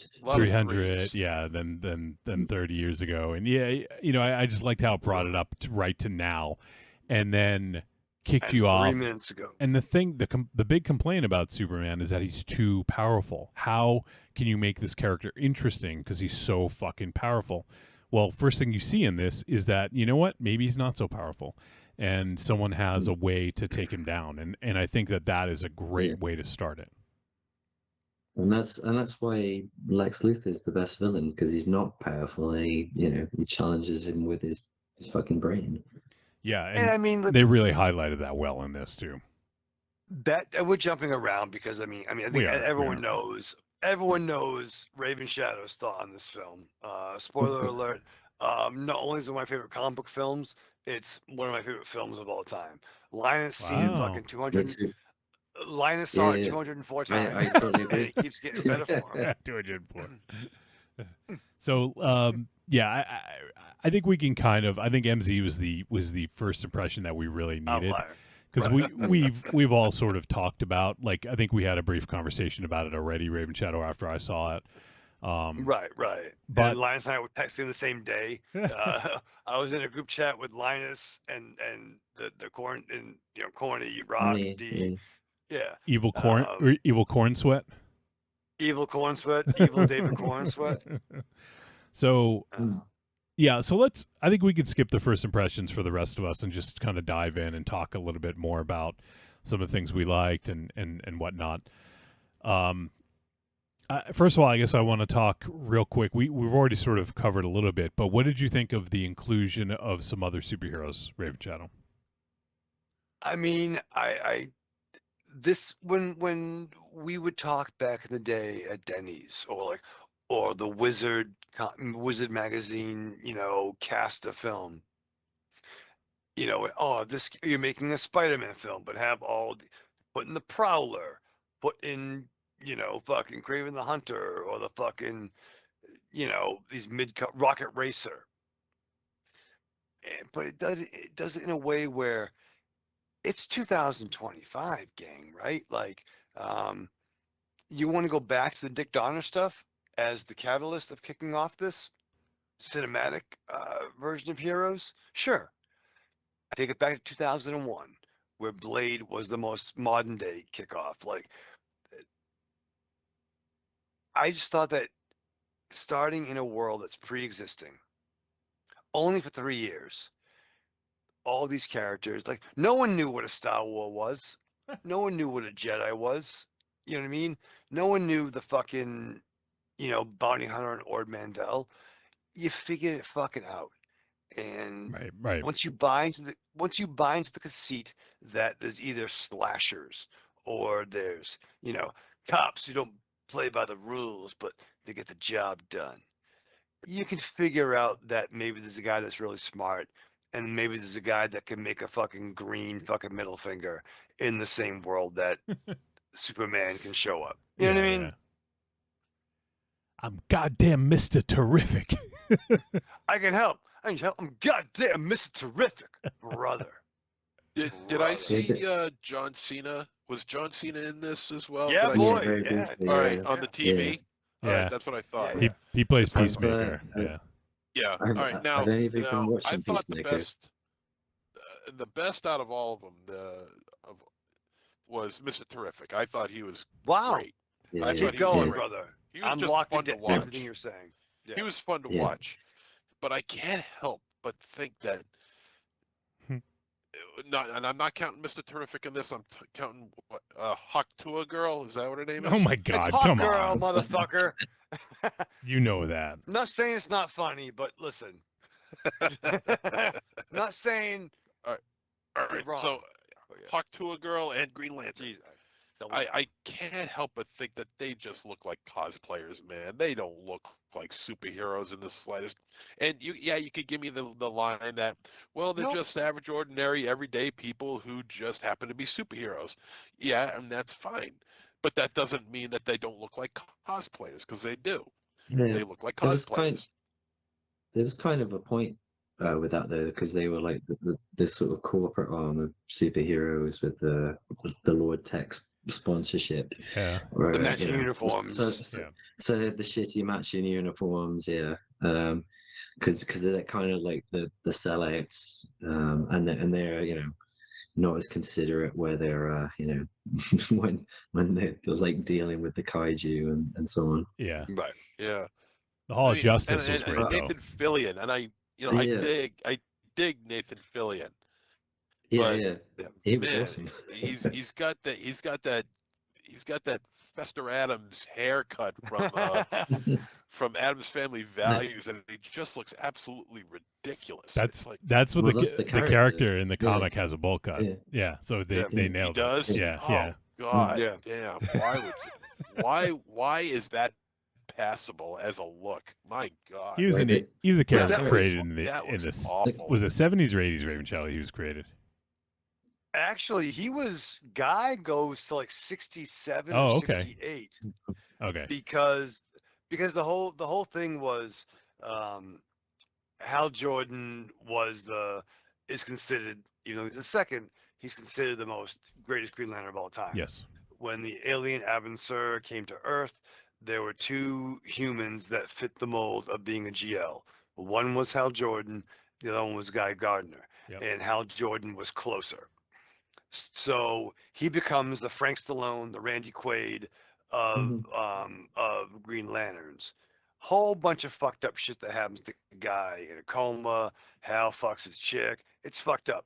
But Guy was actually one of the first like right wing, like 80s Reagan heroes of the 80s. Yeah, yeah. And right wing back then is different than it is now. I From think, now, yeah. right wing. It still wasn't cool back No, then. But like more. But So he- when I say right wing, I say Clint Eastwood in Magnum Force. Yeah. So You know, Chuck Norris. right. Good guys wear black, motherfucker. You know what I mean? Yeah. You know, and I think his and I'm talking about Corn Sweat, his role as Clark Kent, I think, is very, very well done. He's an affable person. He's not the klutz that. Thank you. He's so on the opposite end of Superman that you couldn't possibly think of him as being Superman because he's so on the opposite end of that spectrum. Corn Sweat plays it more middle of the road, less of a goofus, less of a more of a klutz. gallant. Less goof is more gallant. I mean, when he wears his glasses, he looks like Tony Khan. Yes. He does. Especially that one scene. He's walking over to the doors of the Daily Planet, right? Yeah. And he's got this big fucking Lucille Ball bouffant. Yeah, that's fair. That's fair. Front here. That's fair. Of his hair, but the thing is that you don't see it anymore after that. So I'm saying to myself, holy shit, he's wearing a hairpiece. We got a Superman that's wearing a hairpiece. And those early set photos, I was having an anxiety attack. I'm like, what the fuck? Because I'm like, Monster Zero's fucking right. God damn it. Like, fuck. But he looks like the way Frank Whiteley drew him in All-Star Superman, which is kind For of sure. what they did. For sure. Yeah. For sure. I mean, my favorite version is the Byrne revamp, where even though Clark was fucking wearing glasses, he was still fucking 6'3" and built like a brick shithouse. Yeah. I love that You know, it's they put the hypno glasses in here. Like, yeah. Because it's just like, oh, you know, because even like with the fucking dog shit Snyder movies, like you know, they had like Clark just fucking turn up with his glasses on. It's like, you know, no, you're right. Well, fucking Lois in those Snyder movies, Lois would call him Clark in front of cops. Like fucking give a fuck. I just did 109/11s in Metropolis when I was just wandering into the Daily Planet. And, hello, I'm wearing glasses. That's fine. I'm a different person. He jumped over exploding trains. Yeah, good. I dug the idea of the hypno glasses. I thought that was that was so well done, and it made sense, and just the idea of it executed itself so well that it makes total sense, and I got it. Hypno The only glasses, thing, of though, course, I wonder if that explains everything. Yeah, if Clark Kent gets his picture in a newspaper, do the hypno glasses work in newsprint? That's a good point. So I want to we get unfortunately going to wrap this up. I know. I want to know what you guys think of. I mean, we're all dog owners, so what do you guys think of Crypto? Yeah, like one of the best parts. Like, fucking loved it.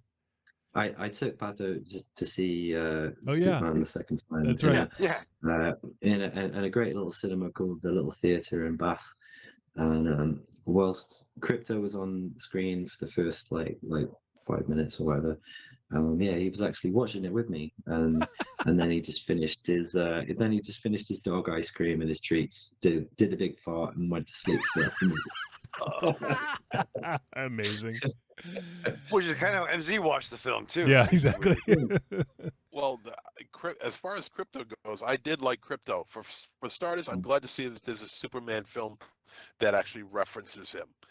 On top of that, it's not a one-off. It's not you only get to see him at the beginning of the film. Right. He's in the film throughout, and he's pivotal. Yeah. That's key. Yeah. He's pivotal, and he makes a difference, and that matters.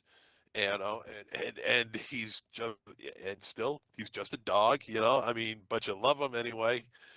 And he acts like a dog too. He bounces on Superman when he's not supposed to. He and all the other things that a goofy dog does, this dog does, except he can fly. And he gets himself into trouble, and he goes after the toys, quote unquote, right. which I thought was fun. I mean, there was a lot more good in this than I was expecting. One of the best parts of this movie, one of the best lines and best scenes is when Superman says he's going to find Krypto because he doesn't want him to be alone.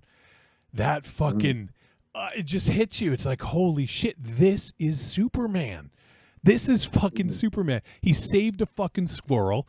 He saved that dog while he's underneath the kaiju foot, and he's like, dude, go. So he kind of like, he uses his breath to like blow him out of the, out of harm's way.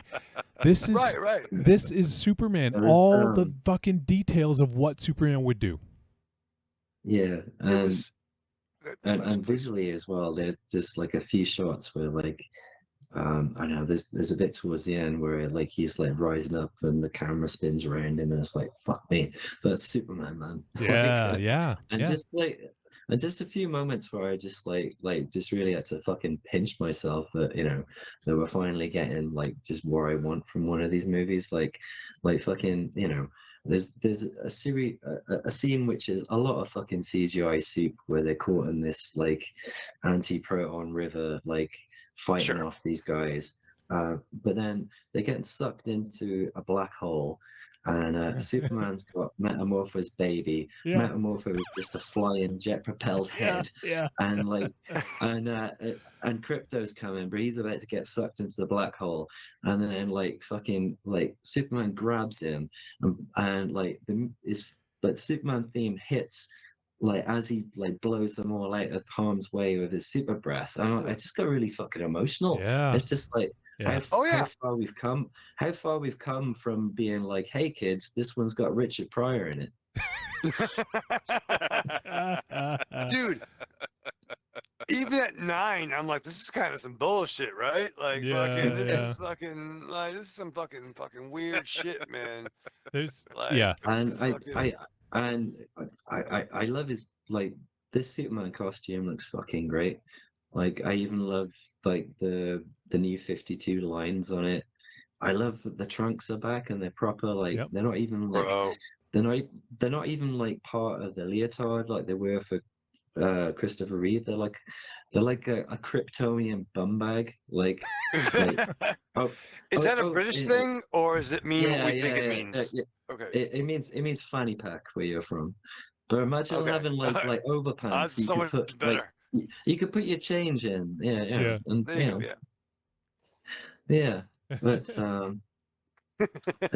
it's just super chuffed with I like all of it really. And fucking Lex was the best Lex ever. Oh, so good. Nicholas Hoult. What's funny is you guys probably know this, but he was in the running to be Superman in this. Yeah.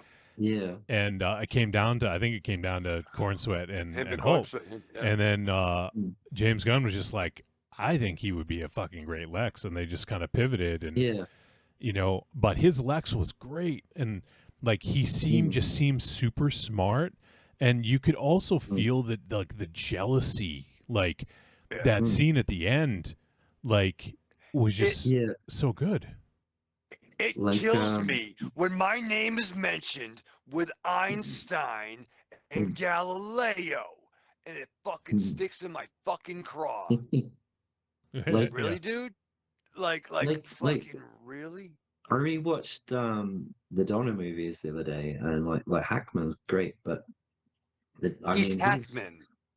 Yeah, but he's the same way Nicholson is Joker. He's Earth 2 Lex. Like it's a completely different character. Like Lex since the Byrne run. Like he fucking hates Superman. That's his defining trait. Like Hackman doesn't seem particularly bothered. He just wants to do his weird crimes. Yeah, exactly. But Right.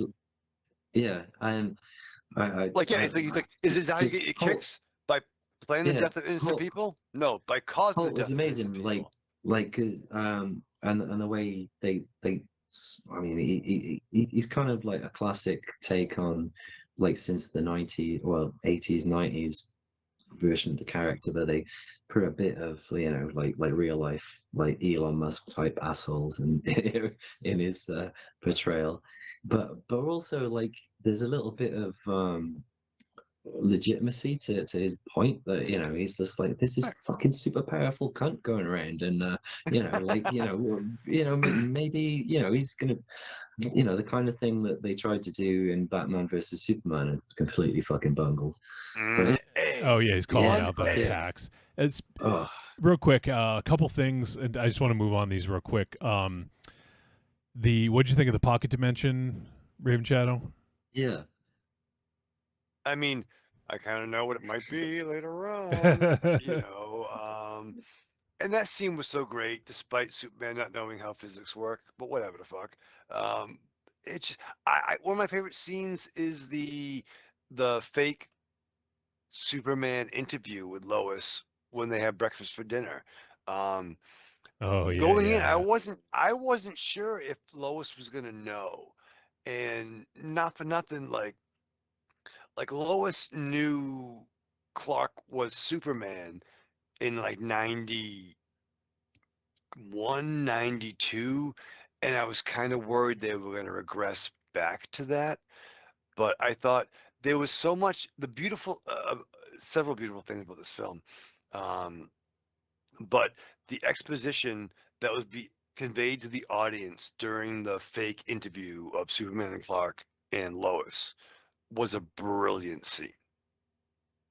Yeah. You got the whole Kandak stuff. And actually, I saw a thing where earlier, if you're astute comic fans in the 80s JLI era, one of those countries was Quark. I always pronounce it Quark. Yeah, I think it was, yeah. And like Labalia was like another fake Middle Eastern country they used. But no, I thought the exposition of Clark, people were going to die. Yeah. And like, well, I said, I'll come back and I'll have a conversation with him. So you're going to kill him? No, I'm just going to have a conversation with him.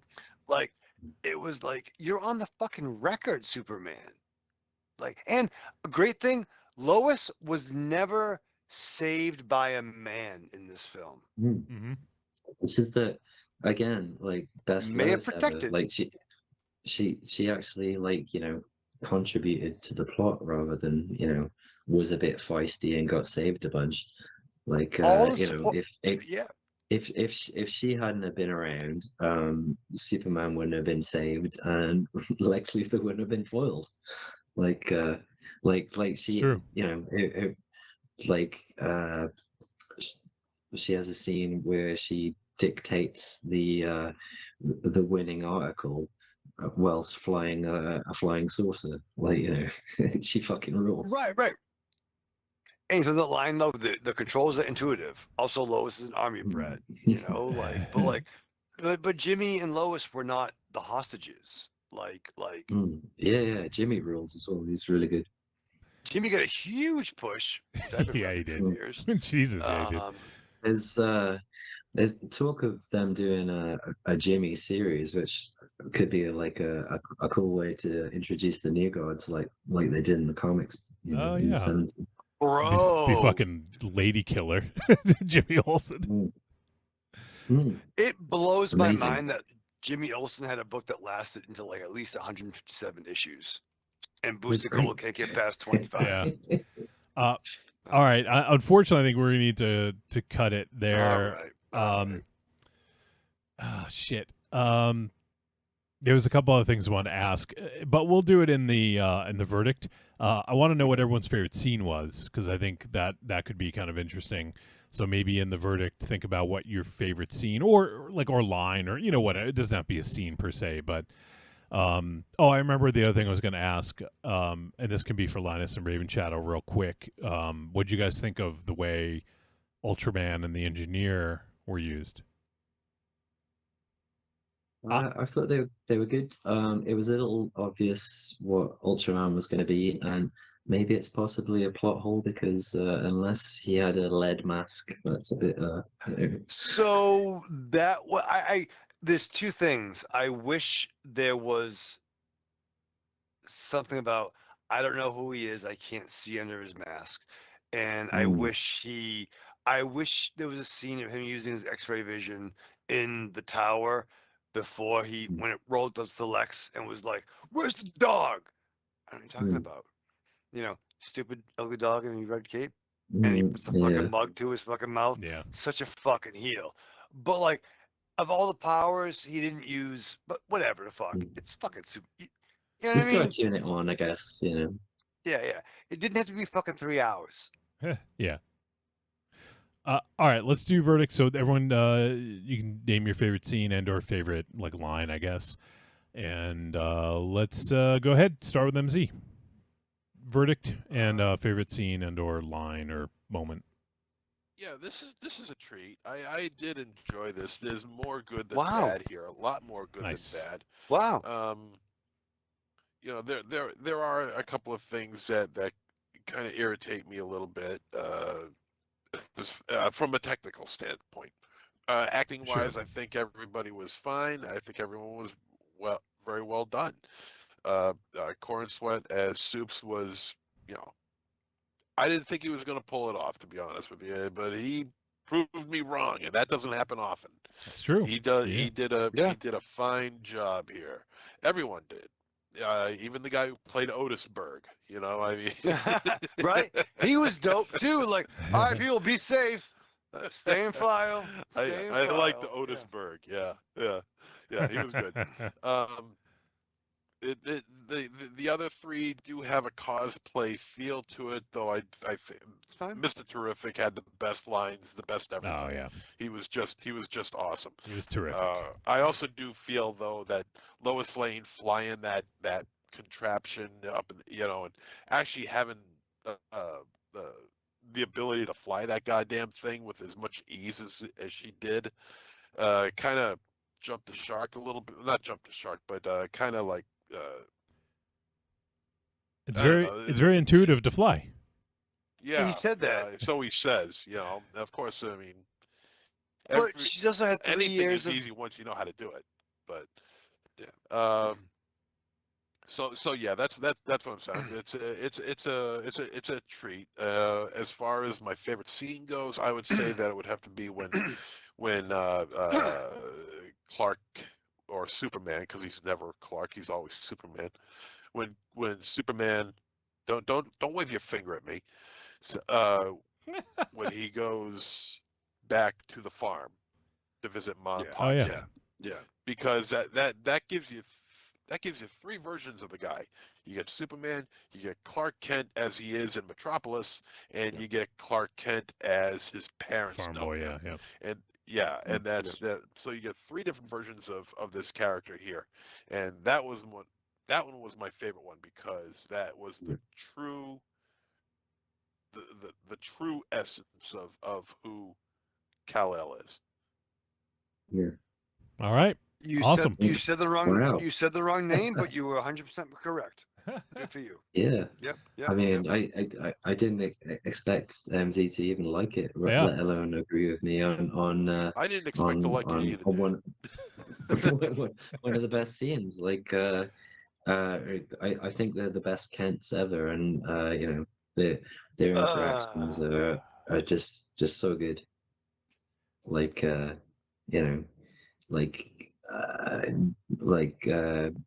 Jonathan talking about burritos, and then having a chat with him out on the bench. Yeah. And then his mum cleaning his boots. It's just like that's the heart of the film. Yeah. It's just perfect. Well, Linus, why don't you just roll right into yours? So verdict and favorite. Okay. Favorite scene, if unless it was different. Well, I think that's my favorite scene. Plus, what previously I mentioned, the blowing out of the black hole with all that weird shit going on. Yeah. Just everything with Clark and Lois, and crucially as well, well, the stuff with the stuff with the Justice Gang, saving DC Palestine, because the way things have been going. That was nice to see. If you can't have it in real life, then Yeah, no shit. So I'm guessing it's a big treat for you since you've seen it 6 times now. Oh yeah, it's like Raven Shadow said, it's one of my. I think it might be my favorite superhero movie. I still really like The Batman, and I like Batman: Mask of the Phantasm. I think they're probably the tops at the moment. All right, Raven Shadow. I mean, really? Well, I mean, let's make it official. I mean, yeah. I mean, I adore it.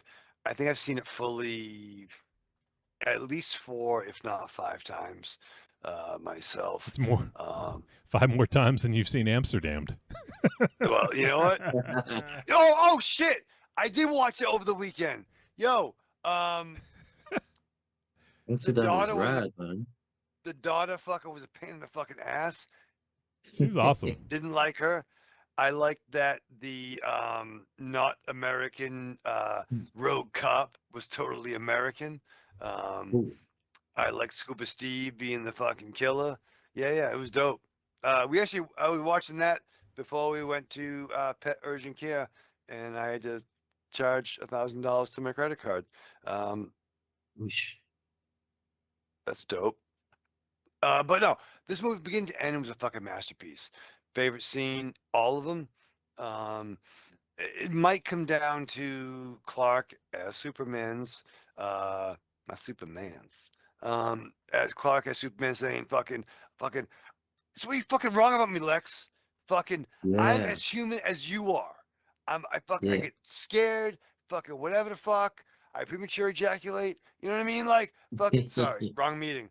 But I'm fucking scared." And then he fucking blee, I'm Lex. And then Crypto runs in and runs amok, not give a fuck. Fucking masterpiece.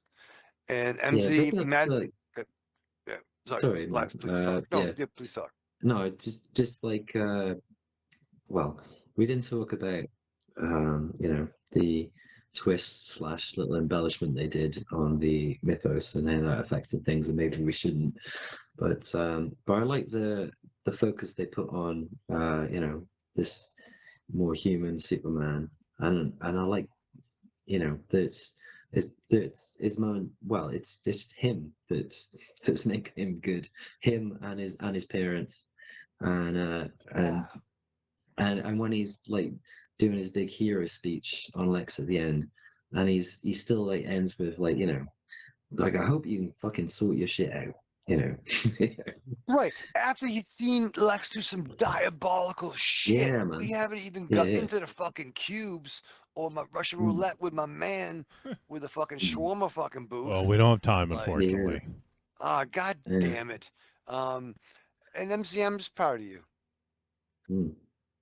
I'm proud. Sorry, but can I add a couple of things and plug a couple of things before we wrap up? I'll be like a minute. Yeah, of course.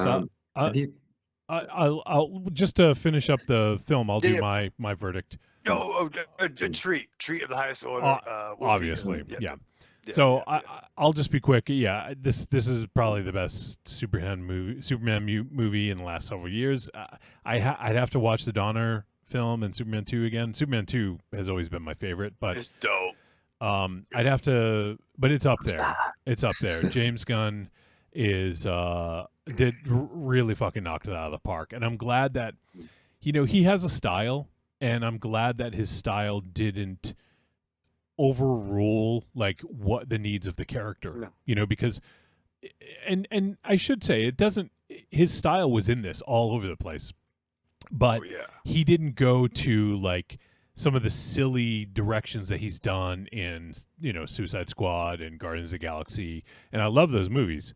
But this film didn't need that, and he didn't put it in, and so I applaud his restraint in keeping it very, like serious with moments of levity. And when I say serious, I don't mean Zack Snyder serious. I just mean, had the right tone. Why did you say that name? Yeah. As far as favorite scene, like you guys have named a bunch. One I loved was the scene where he and Lois were talking while Guy and Hawker were fighting the imp. It was an interdimensional imp or something like that. Yeah. Fifth dimensional imp. Yeah, that scene was fucking hilarious. Like just seeing that off in the background while they're talking, just so and good. Clark not giving a fuck. He's like, fucking, I got my own shit to fucking deal with. You gonna help them? No, I'm going home, motherfucker. So that was fantastic. Yeah, it's a huge treat for me. I love it. I can't wait for Man of Tomorrow. We're gonna see Lex and Soups team up. Reluctantly, and I'm guessing Brainiac is going to be the villain. So, as it appears, yeah. Have you guys been watching Peacemaker? I haven't started it yet. I wanted to watch Superman first, and I watched that last week or 2 weeks ago, and I just haven't got to Peacemaker. I will though soon. Linus, I mean, WTF, mate? What? You seen the recent one? It's fucking dope. Do you see the recent one, Ravenshell? Yeah, it's great. It's kind of crazy that this new cinematic universe of the DCU it's a Superman movie and a bunch of R-rated stuff. Yeah. Right? Like, I can imagine like some kid being like, oh, can I watch this show on HBO? It's the sequel to Superman, and their parents being like, yeah, whatever, and then just like, oh, here's an orgy scene, like have like fucking 10 dicks. Yeah, there was so many dicks in the first episode. All right. All right. So yeah, treat. And for next week, we're gonna do something else. But I saw this movie just came out on VOD. I think yesterday or today, and it's one I think. Well, I know some of us have been wanting to see, and it's from a director who we've done most of his films. So we're gonna do next week from director-writer Joe Begos, Jimmy and Stiggs. Oh man, what's it called? Jimmy and Stiggs. So from Jimmy and Stiggs. Yep, Jimmy and Stiggs, Stiggs. Yeah. From director Joe Begos, who previously we've done, I think, all of his films, but he did Christmas, Bloody Christmas, Bliss, The Mind's Eye, VFW, Almost Human. Yeah, so we've done all this. We're friends with his friends. Yeah, and we had him on the show years ago. Yeah. But yeah, and he's also like childhood friends with our buddy Jared Blinkhorn. So, so we're gonna do that next week. Now, Linus, please. Actually, we do have a voice message, but MZ, do you wanna peace out? It's getting late. Yeah, I'm peacing out. All right. Do you? Yeah, go ahead, MZ. You can take off. We'll play the voice message and we'll have Linus plug, and then we'll get out of here. Okay, well, Linus, good seeing you again, man. Yeah, it was good having you on, man. Yeah, well done, MZ. We're all proud of you. I'm sure you are. Thank you. And before I go, I'm just going to drop an episode title. Sure. In reference to Toxic Avenger. Okay. Making Bacon. There. That's the one. All right. That's the worst. Arrivederci, douchebags. I'll see you next week. All right. See you, MZ. See you, buddy. Later, guys. Bye. Pleasant dreams. All right. Let's do the voice message first, and then we'll let or Linus. Actually, I should ask you. Do you want to? I know it's fucking late over there. Do you want to get going, or we're gonna end in just a few minutes? Fine. So. Okay. Cool. I'm fine. I'm on my last beer. I'm kind of just wired now. I'll probably go watch Superman again after this. Nice. Dude, I'm gonna get in takeout. I got work tomorrow, but I might want to take out and watch Superman too. Takeout. Yeah. I don't think there's any takeout around at 20 to 5 in the morning. But dude, come to America, bro. Not now, but in hopefully 4 or 5 years. Actually, there is talk of doing an American tour either next year or early the year after. So that you know, America's a big place though, so fuck knows. Yeah, don't come. Don't. America is only Massachusetts right now. Yeah, don't come here. Yeah. Although, if you have a tour, we'll come to you. Yeah. We'll come to you, but we might not get back. Yeah, we might just stay with you. So. Yeah. All right, let's go ahead and check out our voice message. It is from our boy from last week, Joshua Libre. Let's see what he's gonna say. Love that kid so much. Yo, what up, Trick or Treat Radio? Wolfie, MZ, Raven Shadow, and Linus in the house. Yo, what up, guys? I love these two movies that Linus picked to cover. I really enjoyed these movies. I was hyped to see them. Saw them opening weekend. They were both a lot of fun. They both, have heroes that, in the movie they really kind of emphasize like these are heroes with like big hearts, and I really enjoyed that. It's not just about being brave or courageous or a badass. The way you treat people matters too. And I enjoyed that about these two movies. And yeah, with Superman, it kind of reminded me of like a little bit like about when Sam Raimi's Spider-Man came out, and it was just like, let's not complicate things. Let's just keep it simple and not try to reinvent these sort of classic iconic superheroes, and I felt like with James Gunn, he just kept it simple with Superman, skipped a lot of the origin story and things like that, and didn't I kind of enjoy Man of Steel. It's for what it is, but you can tell that Zack Snyder was trying to make Zack Snyder's Superman or try to like reinvent it or something, and it just kind of it doesn't hit as well, but with James Gunn's Superman, he just kept it simple. Let's just keep it simple, and that's good enough. It works. So yeah, I really enjoy this movie. They're just fun. It's like a superhero movie that's fun. Nothing more, nothing less, and I'm all good with that, and I really enjoyed it. And yeah, Toxic Avenger, they actually did try to like reinvent it a little bit, but I still overall enjoyed the tone, the characters. I legit cared about the main characters, and yeah, it was fun as well, so I really enjoyed these two movies. Can't wait to hear you guys break them down. Thank you guys for the time. Have a great show. Talk to y'all later. Bye.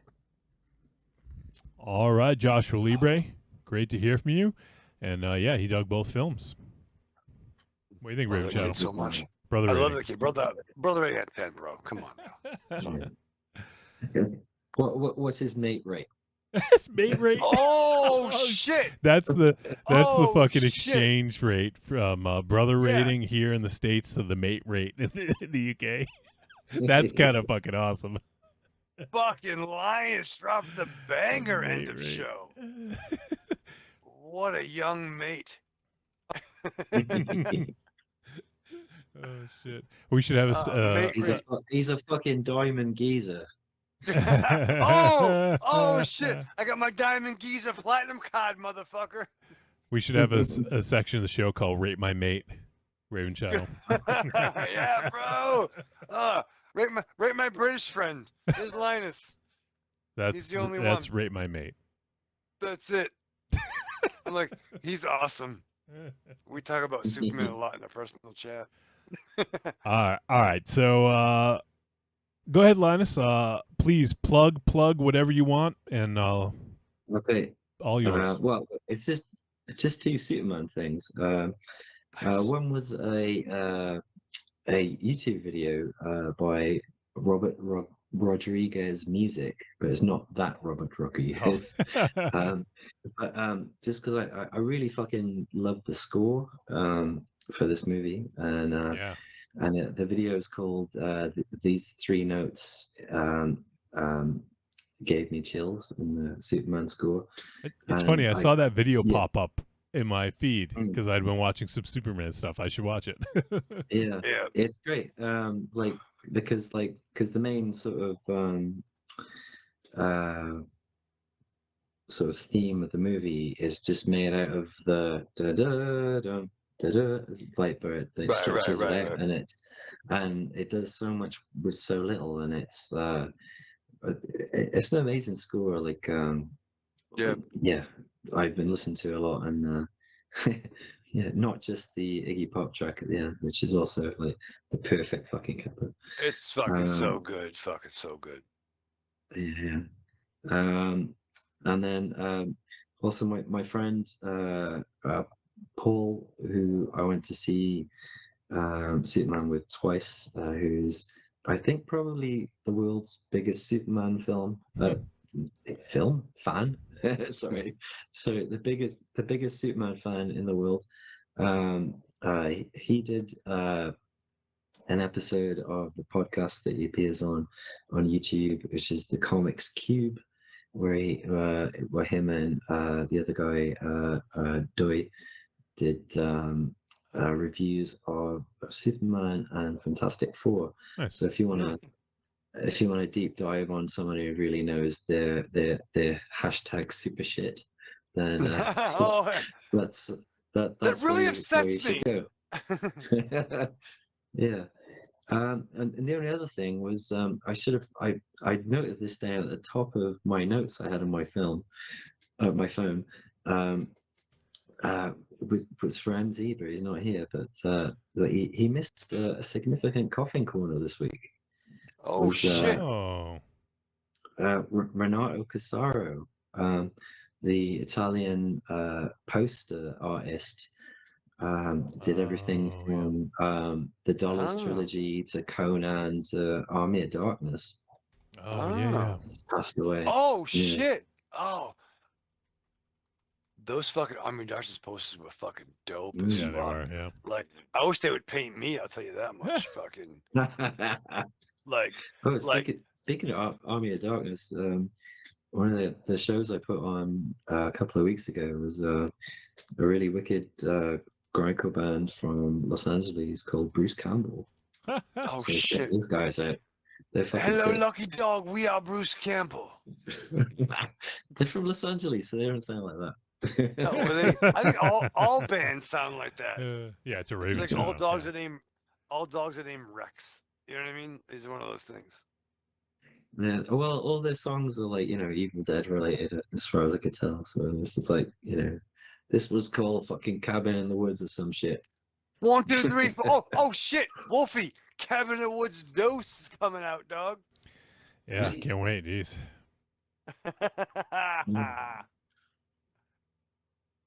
Sorry. Okay, that's all I got.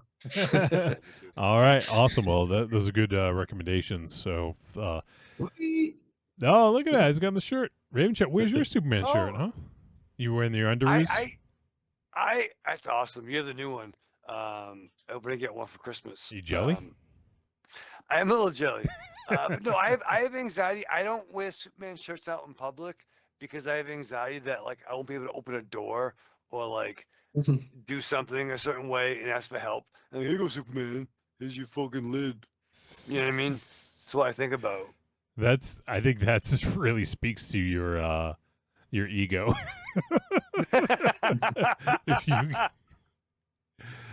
Wow, that's some heavy stuff you gotta dissect there, man. Yeah, I've been fucking trying, man. No one calls me back. Like I'll wear a picture of Superman on a shirt, but I can't wear an actual S seal out in public because I'll fucking like stumble and be like, there you go. Who's gonna say that? Literally, who's gonna say that? A lot of people wear Superman shirts. Do you think you're the only person they're gonna laugh at out of everyone? Apparently, I'm the But, second biggest Superman fan after Linus's friend. So that's Oh what I yeah, think yeah. about. You should meet him. Like you know, he can trivia the fuck out of you. Like you know.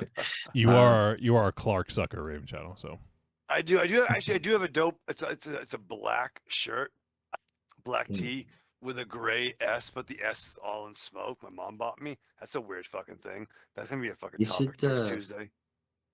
you should contact that podcast. You know, like I'd like to see you know, a team up between you and him. That'd be interesting. Oh, we could be caught. I'm sorry, I said the wrong word. Yeah, we'll talk offline so we don't get in trouble. all right. Well, I All right, we think gotta go. yeah, I think we get it. It's getting late over here, and Linus is fucking over in BST right now. It's getting to be 5 a.m. over there. So Yeah, over in Europe, Man of Tomorrow's already coming out. What do you think of that? he's not in Europe. Yeah. Wait. Well, Wait, right, Linus? Right?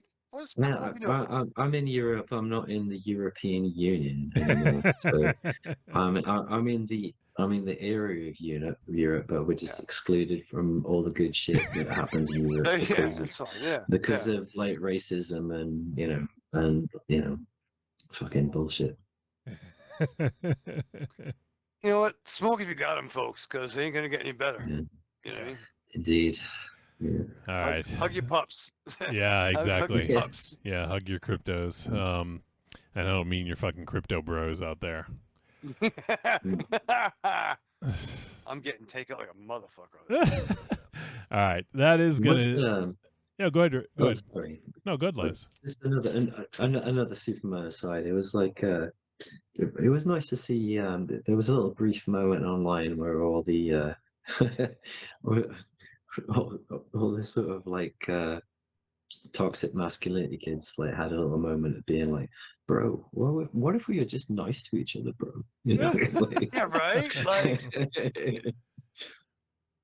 That's funny. Right. So it's nice. It's you know I'm super glad we have Superman back as he should be, and not this fucking you know like Zack Snyder, fucking moody space Jesus for incels. Exactly. oh It was- shit! Is Space Jesus for incels a fucking title of something, an album? This episode? I don't fucking know, but I'm taking it.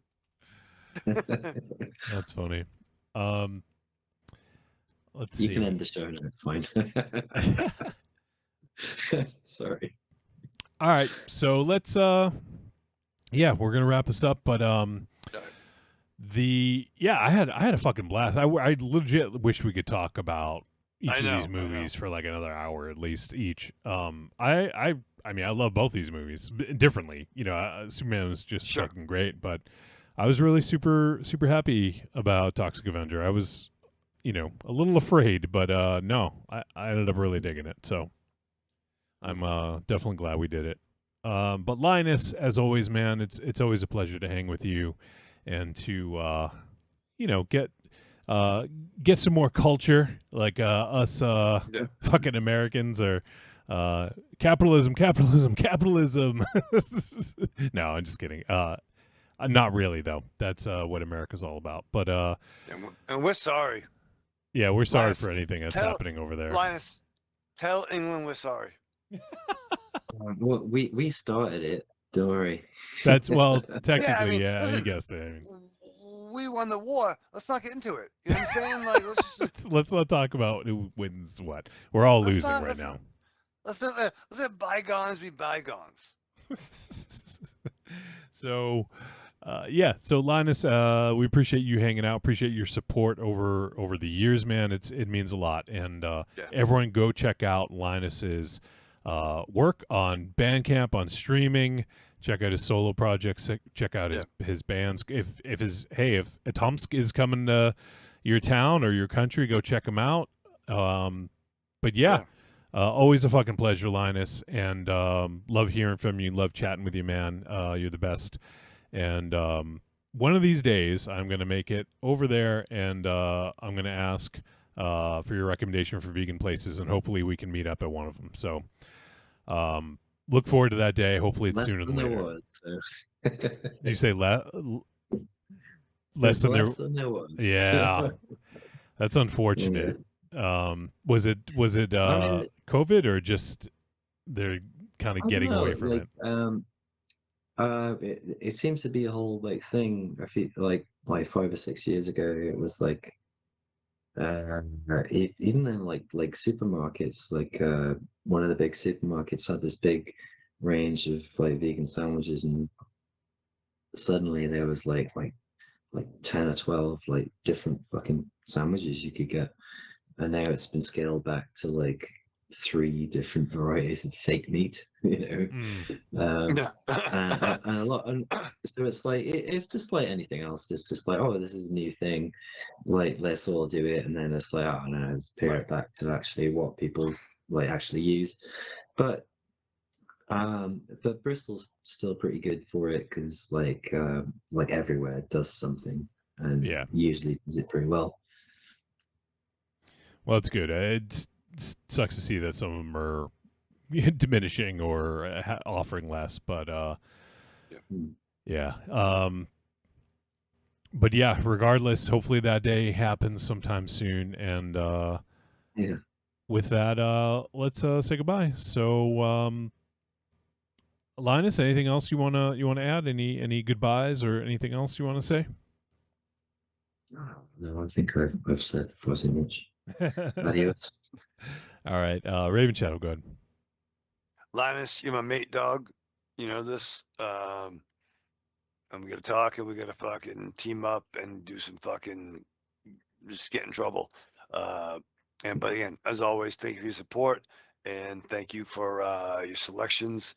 You rock, and for this time, for next time, live fast, love hard, and enjoy the guilt. We'll see you next week. All right.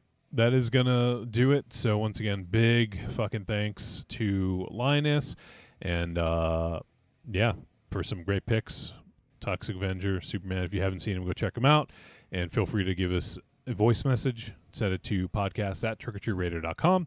And as a reminder, next week we'll be talking about the film Jimmy and Stiggs from director Joe Begos. Looking forward to this one. And I just saw there's like 3 more movies just got released on VOD that we want to do. So I don't know. Maybe we'll have to leave them for Cram Jam in December. But all right, well, that's going to do it. So big ups to Linus, and thanks everyone for tuning in to episode 688. We'll talk to you guys next week.